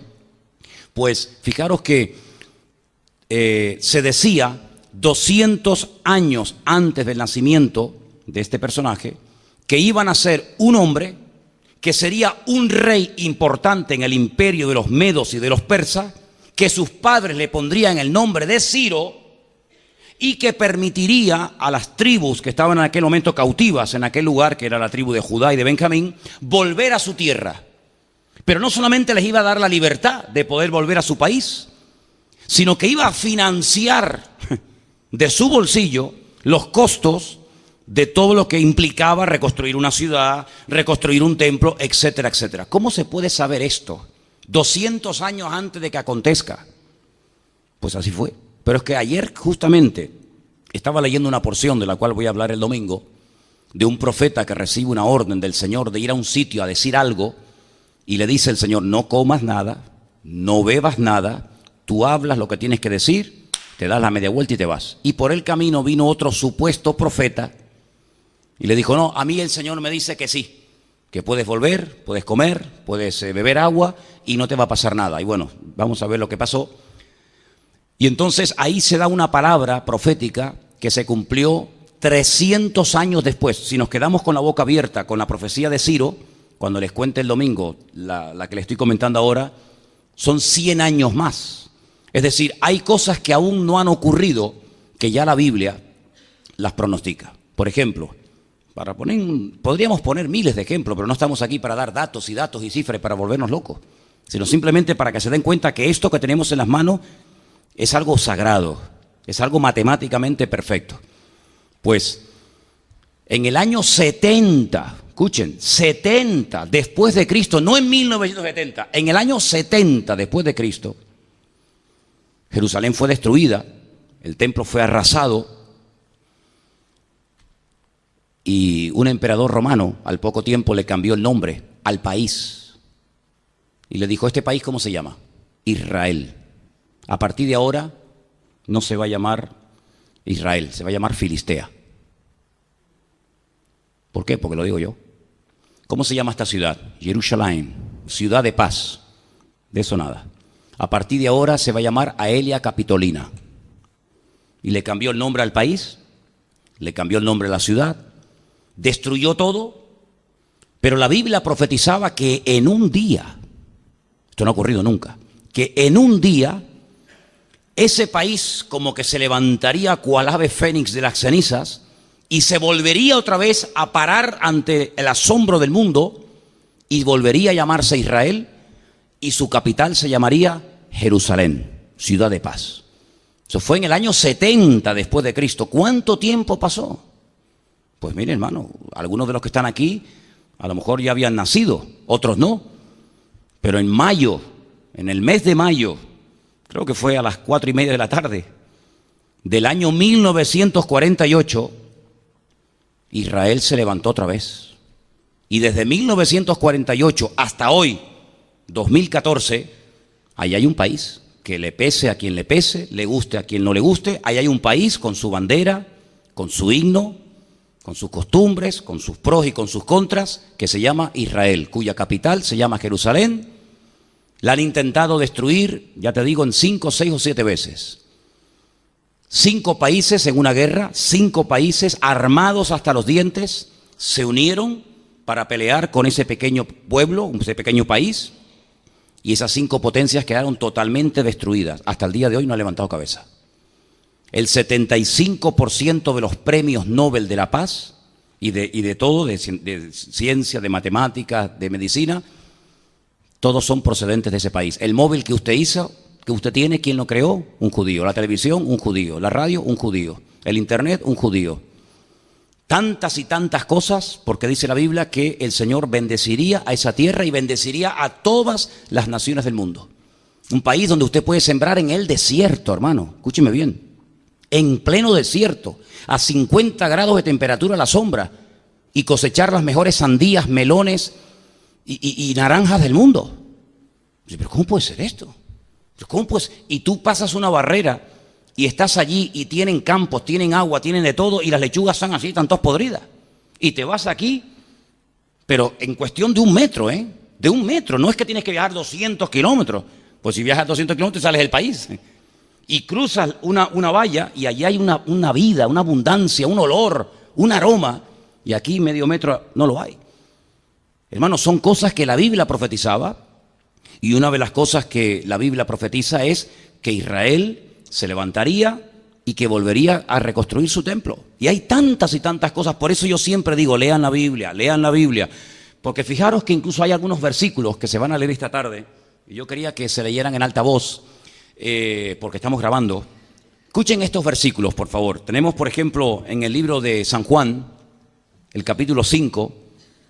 Y los que vayan a leer, si pueden pasar un segundito aquí. Por ejemplo, Juan 5:39. Yo voy llamando por los versículos, ¿sí? Juan 5:39, ¿quién lo tiene? ¿Quién? O Matías, si me haces el favor de ir pasando el micrófono a la gente. Y así, ¿ven? Vale, toma.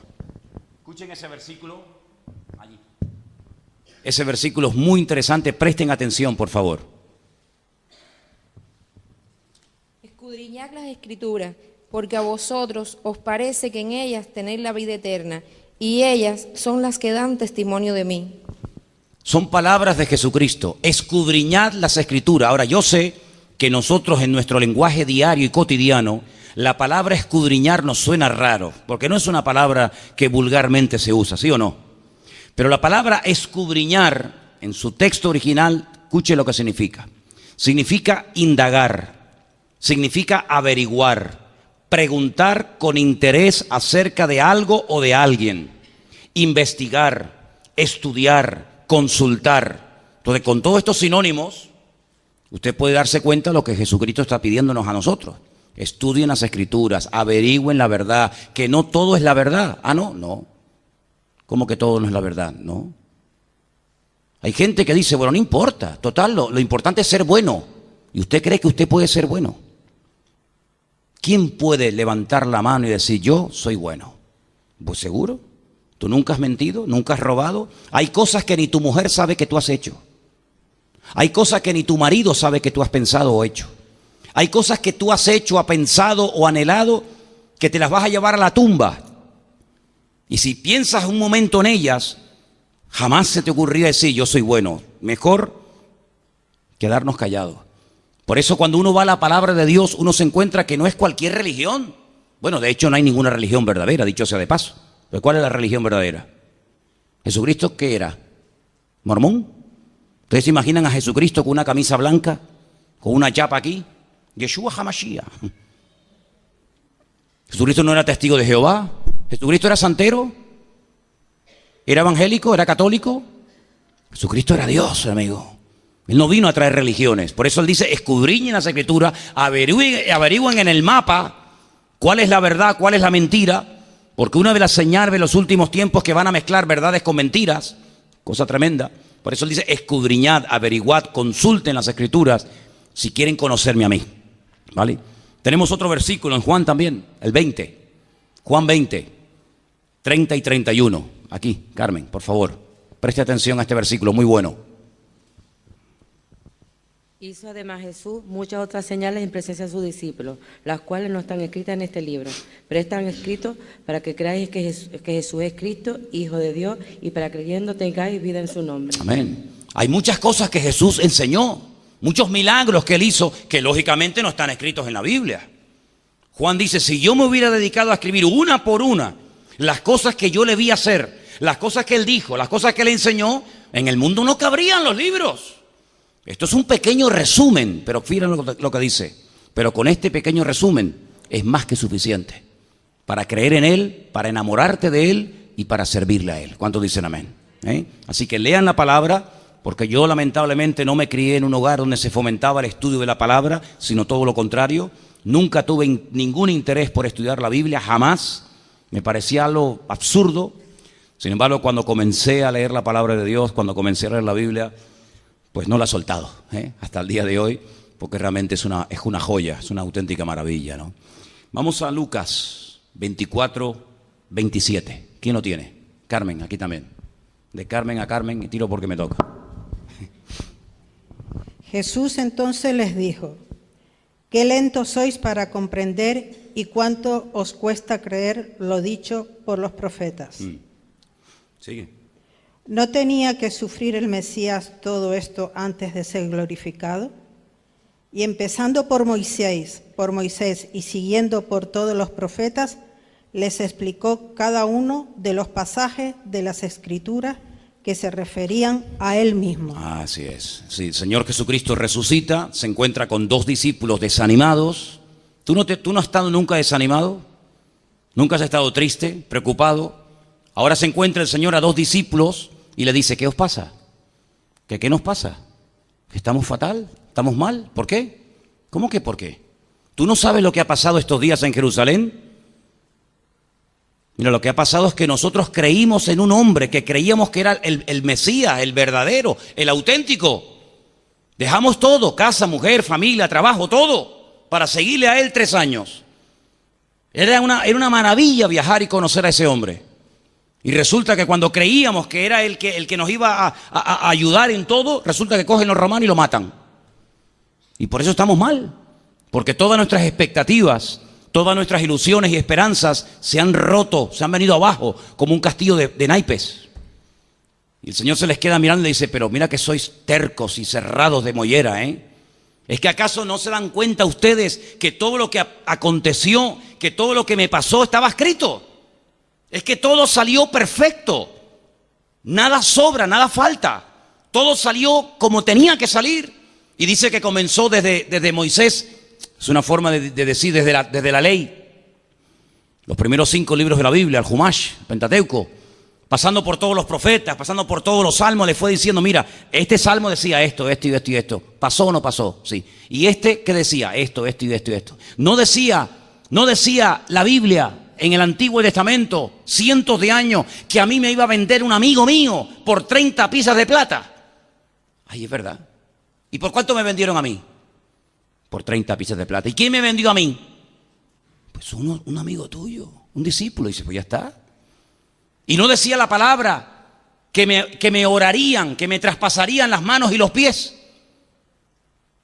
Y miren mis heridas, miren, todavía están abiertas. Todo estaba escrito, todo estaba profetizado. Y dice que comenzó a darles un repaso por todas las escrituras. Entonces dice que ellos se dieron cuenta y abrieron los ojos y dijeron, entonces todas las desgracias y todos los latigazos y todo el rechazo popular al final se ha tornado en bendición. Porque si eso no hubiera ocurrido, tú nunca habrías muerto. Y si tú no hubieras muerto por nosotros seríamos unos desgraciados, porque nuestros pecados todavía estarían ahí en la lista. Pero gracias a aquello que para nosotros en un momento fue una desgracia, ahora resulta que se ha convertido en una bendición. ¿No te das cuenta cómo en la palabra de Dios tú puedes encontrar explicaciones aparentemente a todas tus desgracias? Y cuando tú conoces al Señor y miras para atrás, tú dices, es que si a mí no me hubiera pasado aquello, que yo en un principio pensé que era una tragedia y una desgracia, pues yo a lo mejor hoy no estaría aquí. Y te das cuenta que Dios nunca pierde, que Dios siempre gana. Y por eso no tienes que condenarte, por favor, hermano y hermana, no te condenes, no digas, no te condenes, tu pasado Dios lo ha cambiado y lo ha transformado en bendición. Y si no hubiera sido por ese trasfondo del cual venimos, cada uno con el suyo, pues probablemente nunca hubiéramos llegado al conocimiento de la verdad. Así que no hay casualidades, tú naciste en el hogar que tenías que haber nacido y tus padres se enamoraron no porque se tenían que conocer ellos para que pudieras nacer tú. Y en el país del cual vienes, tú tenías que haber nacido ahí y toda tu vida está diseñada desde antes de la fundación del mundo. Tu cuerpo, tus ojos, tu sexo, tu cultura, todo está diseñado. A veces tenemos un concepto muy, muy raro de las cosas. Esto es bueno, esto es malo. ¿Por qué? Porque los parámetros, los puntos de referencia nuestros es, esto me salió mal, luego es malo. Esto me salió bien, luego es bueno. No me digas. ¿Sí? A veces lo que para ti puede ser una tragedia, al final se convierte en la mayor bendición de tu vida. Y aquello que creías que era una maravilla, al final fue un desastre que ojalá nunca hubiera ocurrido. Aquello que te parecía tan bonito y tan atractivo, al final fue un desastre. Por lo tanto, a partir de ahora, déjate guiar no por tus pensamientos, no por tus emociones, no por tus impulsos, sino déjate llevar por el buen pastor, porque Él es nuestro pastor y con Él nada nos faltará. ¿Cuántos dicen amén? Vamos a leer un versículo más. En el libro de los Hechos hay una historia muy interesante acerca de un tipo de creyentes que, bueno, vamos a leerlo y ahora les digo. Estamos en Hechos 17, versos 10 y 11. ¿Quién lo tiene? Allá, al fondo. ¿Quién es? Sonia, sí. Hechos 17, versos 10 y 11.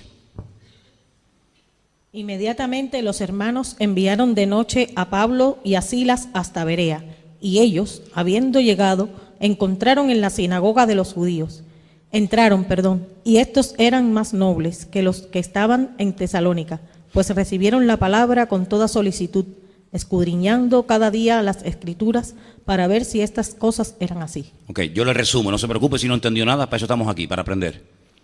El apóstol Pablo era un hombre que viajaba por muchas ciudades para extender el mensaje de Cristo, el mensaje del Evangelio. Llegó a Tesalónica y él predicó y la gente dijo, bueno, pues será así, amén, creyeron y punto. Luego se va a una ciudad llamada Berea y dice que él exactamente igual, exponía, explicaba el Evangelio, lo que le había pasado, la historia del Evangelio, de Cristo, y dice que estos hacían algo que los de Tesalónica no hacían. Cuando Pablo terminaba de exponer su enseñanza, su predicación, su mensaje, ¿ya has terminado? Muy bien, muchas gracias. Dice que ellos escudriñaban, volvemos otra vez a indagar, estudiar, averiguar, consultar. Dice que miraban en las escrituras. ¿En qué escritura? En estas. En este caso el Antiguo Testamento, no se había escrito, ¿verdad? escudriñaban las escrituras a ver si lo que habían oído de Pablo era verdaderamente así o este hombre nos está engañando. Si nosotros hubiéramos hecho eso, no hubiéramos creído en tantas tonterías, ni hubiéramos cometido tantos errores como lamentablemente cometimos. ¿Por qué? Porque para nosotros las escrituras eran algo, un objeto decorativo. Bueno, el otro día, ¿te acuerdas? Nuestra hermana Dominga trae una Biblia maravillosa, preciosa, que una señora le iba a tirar, porque para muchos la Biblia es como una especie de amuleto. Claro, no van a poner una Biblia en el salpicadero del coche, entonces ¿qué ponen? Pues una pata de conejo, una herradura, no abulta tanto. Entonces la Biblia la tienen ahí como un objeto decorativo, como una especie de antídoto contra los malos espíritus, las malas influencias, o como aquellos que ponen una rama de perejil, o ponen al San Pancracio, o ponen una ramita de no sé qué, porque no tienen a un Dios poderoso, por eso tienen que recurrir a una pata de conejo, por eso tienen que recurrir. Nosotros no tenemos que recurrir a ninguna de esas tonterías, porque mi Dios es mucho más grande y más poderoso que una pata de conejo, y mucho más grande que una herradura. Él es el Rey de Reyes y el Señor de los Señores. Y yo me voy a poner ahora aquí un lazo rojo con 53 años que tengo, creyendo que eso me va a proteger. ¿De qué? ¿De qué me va a proteger, mijo? Pero el Señor es mi pastor y nada me faltará. Y dice la Biblia que aunque un ejército se levante en pie de guerra contra ti, no te podrán hacer nada. ¿Por qué? Porque yo soy tu luz y yo soy tu salvación, dice el Señor. Brujos y santeros, que hagan lo que quieran. Pero si ya lo hicieron, ¿no se acuerdan? ¿No se acuerdan cuando fueron allí y me dijeron a mí, venimos a destruirte a ti, a tu iglesia y a tu familia? Y le dije, que no puedes. Y allí estaban matando pollos y gallinas y haciendo rezos. Digo, sigue matando pollos y gallinas. En menos de un año te vas a ir de aquí y te vas a ir arruinado y dividido. ¿Así fue? ¿Sí o no? Amigo, porque no pueden hacer nada contra los hijos de Dios, porque la sangre de Cristo nos cubre y nos protege. Ay, y de noche, ¿cómo hago? Cierro un ojo y abro otro. No te preocupes, el ángel del Señor está alrededor de los que le temen y los defiende, dice la Biblia. Que hagan lo que quieran. Pobrecitas gallinas y pollos, ya con el hambre que hay en el mundo, ya se las podrían dar a más de uno, en vez de estar derramando sangre por ahí.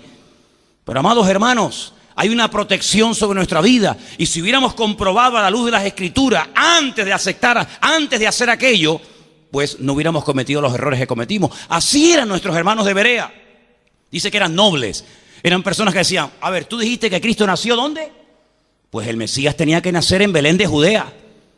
Vamos a comprobar si decía eso. A ver, ¿dónde dice eso? Es verdad.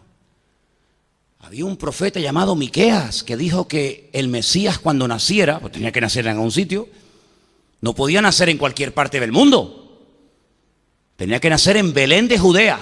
Efectivamente, tú.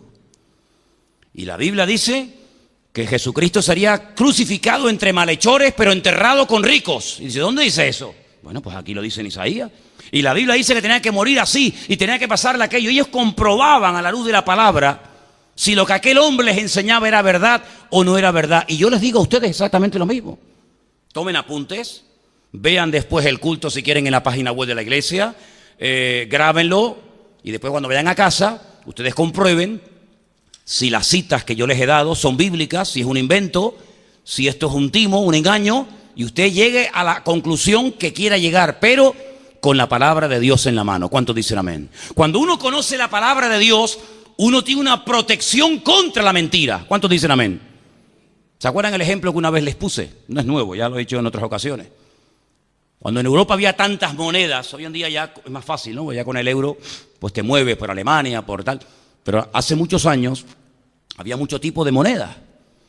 Y le preguntaron una vez a un hombre, oye, ¿y tú con tantos billetes que manejas y tantas monedas en el banco y tantas, tú cómo descubres a los billetes falsos de los billetes verdaderos?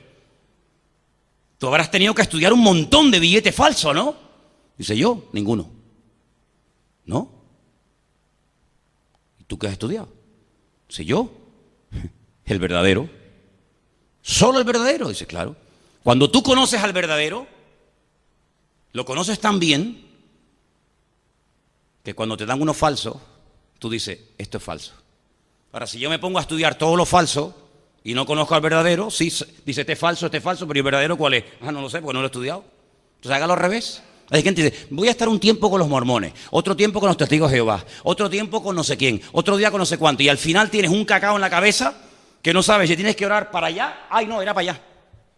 De rodillas o sentado. Claro, si has estudiado todo lo falso, tienes un cacao en la cabeza que ya no ni te aclara.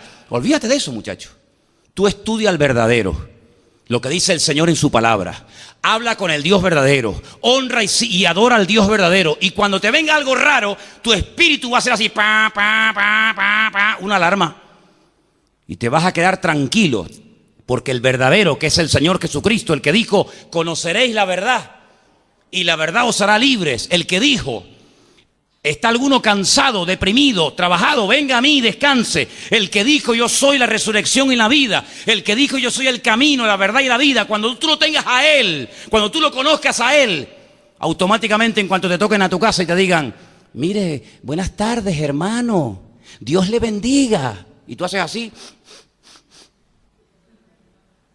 Y tú dices, habla como un cristiano, pero huele a lobo. Esta huele a lobo.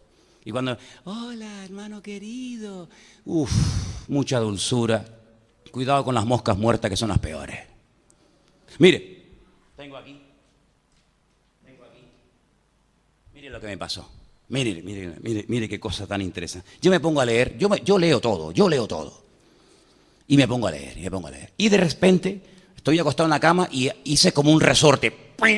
Me levanté así y dije, mira, lo subrayé y todo. Digo, ¿cómo? Mira, a ver qué piensas tú, a ver qué piensas.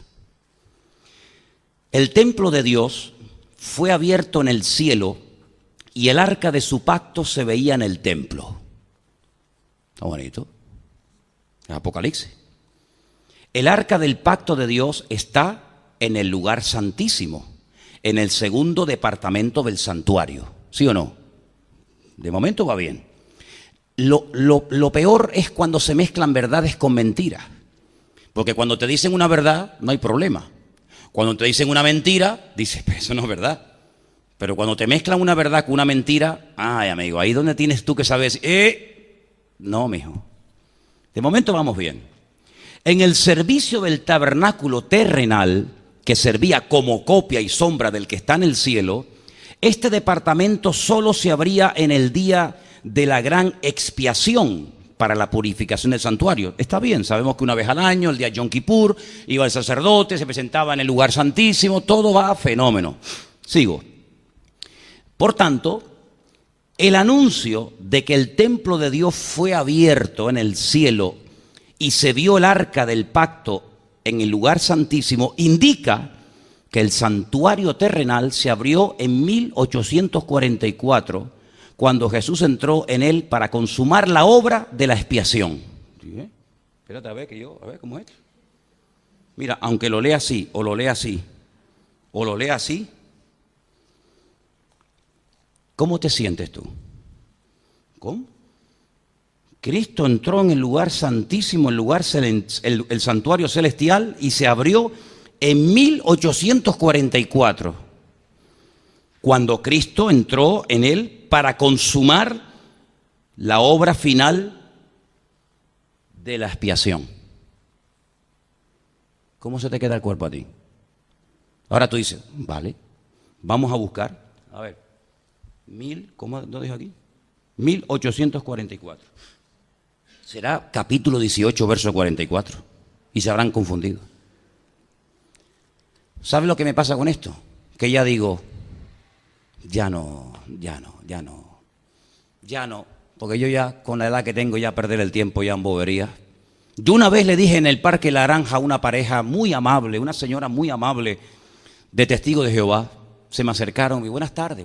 Y yo, cuando un testigo de Jehová me da palique, yo le doy para que así lo entretengo y no habla con otra persona. Y yo muestro interés, entonces les animo. Y entonces mientras están conmigo sé que no le están comiendo el coco a otra pobre mujer, ¿no? Y me dice, ¿usted sabe que el Señor Jesucristo vino en 1941, 45? Digo, ¿sí? Sí, no me diga. ¿Usted no lo sabía? Digo, pues mire, si le digo con toda sinceridad, me acabo de enterar que él vino en 1945, 41. Digo, ¿y usted me lo puede demostrar con la Biblia? ¿Hay algún versículo que diga que Jesucristo vino en 1941? Y me dice, pues sí. Y yo le dije, yo le prometo, señora, que si usted me enseña un versículo de la Biblia, incluso de la suya, porque ellos tienen otras, ¿sabía, no? Si usted me demuestra con su Biblia o con esto, me da igual con cualquiera, que Jesucristo vino en 1941, yo me hago ahora mismo testigo de Jehová. Y voy calle por calle, puerta por puerta, predicando lo que usted predica. Y me dice, ¿de verdad? Le digo, se lo prometo. Evidentemente, me sacó revistas, me sacó libros, pero la Biblia no te la puede decir. Cuando uno conoce la verdad, uno se da cuenta que lo primero que tiene que tener uno en cuenta es que el Señor Jesucristo dijo, el día y la hora nadie sabe, sino solo mi Padre. ¿Cómo me va a venir a mí esta persona y me va a decir a mí que entró en el cielo? Oye, una pregunta. Si murió en el año 33 hasta 1800, ¿cuál era? 44, ¿dónde estuvo? ¿Qué hizo el Señor desde el año 33 hasta 1800 y pico? ¿Qué hizo? Increíble, hermano. Pues, lamentablemente, como esto, hay cantidad de cosas. Cuando uno no conoce la palabra, si yo con buenos modales, con un poquito de labia, un poquito de carisma, le digo, mire hermana, he leído un libro que es una maravilla, yo se lo recomiendo. ¿Usted qué va a hacer? Pues leerlo. ¿Por qué? Porque el pastor me dijo que lo leyera y me dijo no sé qué, no sé cuánto. Usted no tiene que hacer caso a lo que yo le digo. No sea ingenuo, esa época ya pasó. Usted tiene que hacer caso a lo que dice la Biblia. Y si en algún momento yo o cualquier hermano de la iglesia viene y le predica algo diferente, algo distinto de lo que dice la Biblia, no le haga caso. Es más, denuncie a esa persona. El mismo apóstol Pablo dijo, hermano, yo he estado entre ustedes y le he predicado el evangelio de Jesucristo. Pero miren lo que les digo, si un ángel del cielo viene y les predica a ustedes algo diferente a lo que dice el Señor en su palabra, no le hagáis caso, sea anatema, dice la Biblia. En otras palabras, por encima de la palabra de Dios no hay libro, no hay visión, no hay revelación, no hay vaina, no hay nada raro. La palabra de Dios es soberana. ¿Cuántos dicen amén? Por eso digo, hay que leerla, hay que escudriñarla, hay que averiguar, hay que indagar. Y a veces una respuesta no viene en 2 días. Tiene que buscar por aquí, buscar por allá, comparar un versículo, comparar otro. Oye, ¿qué dice el original? ¿Y qué dice el griego? ¿Y qué dice el hebreo? ¿Y qué dice Mateo? ¿Y qué dice Daniel? Y llegar a una conclusión. Hay cosas que usted así en 2 minutos las encuentra y otras que llevan años.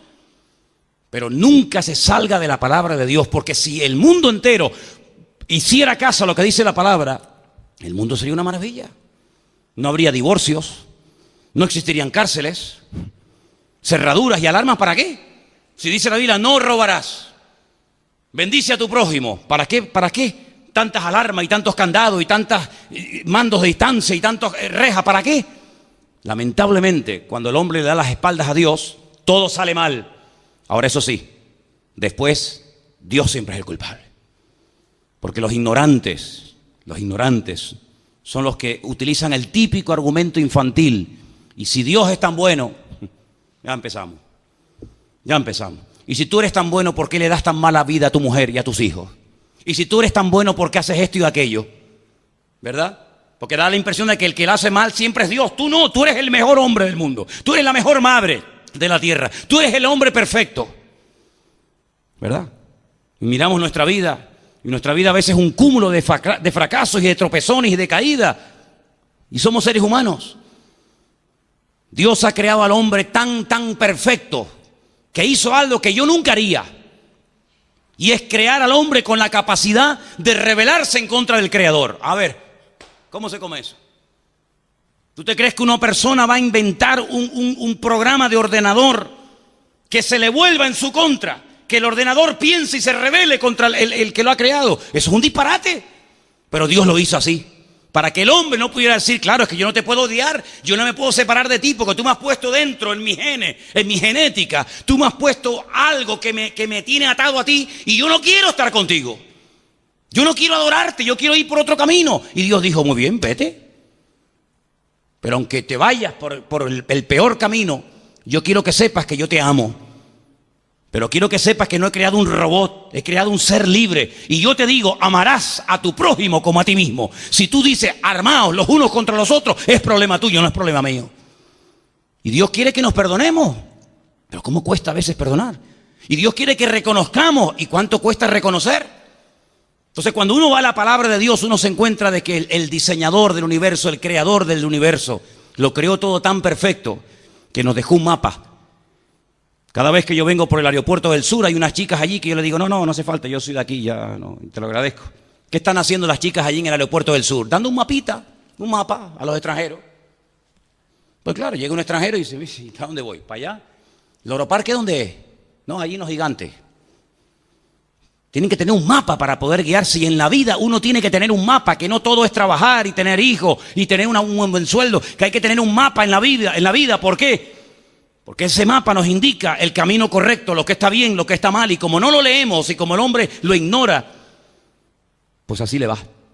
Y lo que te iba a decir antes, y termino, un famoso ateo, pero ateo de estos que fueron por su país en Francia, Voltaire, dando conferencias en contra de Dios y que Dios es una mentira y un mito y no sé qué y no sé cuánto. Él dijo, cuando yo me muera, dijo Voltaire, ni 100 años pasarán, la Biblia ya no se, ni se leerá, ni existirá ese libro.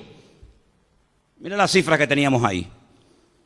La Sociedad Bíblica, esta empresa o este organismo, esta institución que se dedica a traducir la Biblia a más de 3.000 y pico idiomas y a extenderla por el mundo entero, en Francia, ¿dónde tiene sus oficinas centrales?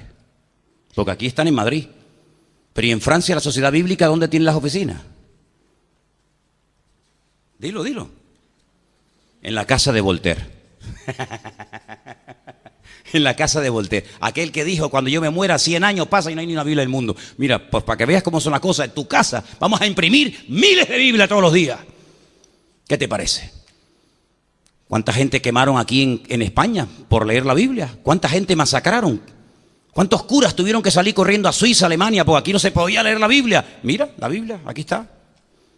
¿Qué te parece? Porque la palabra de Dios no pasa, es un libro eterno. El cielo y la tierra pasarán, pero mi palabra siempre permanecerá. Lea la Biblia, compre una Biblia, hágase con una Biblia. Ahora mira, una de las cositas que quería decirles a todos, que aquí hay una campaña que consiste en mandar un mensajito, un SMS, y con todo lo que se recaude de ese mensajito, pues se van a imprimir Biblia. Mira qué fácil. Mandas un mensajito, aquí está el número, yo después se lo digo, y ustedes pueden colaborar para que se difunda la Biblia. Mira, la palabra Biblias al 28014. Te dice cómo bajar la Biblia en una tablet, cómo bajar la Biblia a través de un móvil. Es increíble. La palabra de Dios es el mejor regalo que Dios le ha hecho a la humanidad, y a través de la palabra de Dios sabemos la verdad, que es Jesucristo. ¿Cuántos dicen amén? Vamos a orar, hermano, esta noche ahí donde está. Antes de que termine el año, adquiera una Biblia, comience a leerla y pídale al Señor que le ilumine y le muestre el camino. Porque lo que usted verdaderamente necesita es conocer a Dios. Cuando usted conozca al Señor y a su palabra, su vida nunca será igual, jamás, nunca. Escudriñar las Escrituras, dice el Señor, porque ellas son las que dan testimonio de mí. Te damos gracias, Padre, porque tu palabra un día vino a nuestra vida, y a través de tu bendita palabra, la verdad, la luz, la libertad. Porque sin verdad no hay libertad. Por eso, Señor, te damos infinitas gracias en esta noche por ese día que un día alguien nos donó una palabra, una Biblia. Porque fue a través de la Biblia que descubrimos que tú tenías un plan, un propósito para la humanidad, y que Cristo, tu Hijo amado, el Mesías, vino a este mundo a morir por nosotros. ¿Y por qué tuvo que morir de esa manera? Gracias, Señor, porque tú has quitado el velo, la ignorancia, la ceguera, y ahora podemos ver y comprender tantas y tantas cosas, Dios mío. Ayúdanos a compartir tu palabra con el mundo, para que el mundo crea y para que el mundo vea que todo tiene una razón y una explicación, Señor. Guarda, Señor, nuestras vidas, y que verdaderamente amemos y honremos la palabra de nuestro Dios. Recibe la gloria y todo el honor y el reconocimiento en esta noche, en el bendito nombre de Jesús. Amén y amén. Gloria al Señor.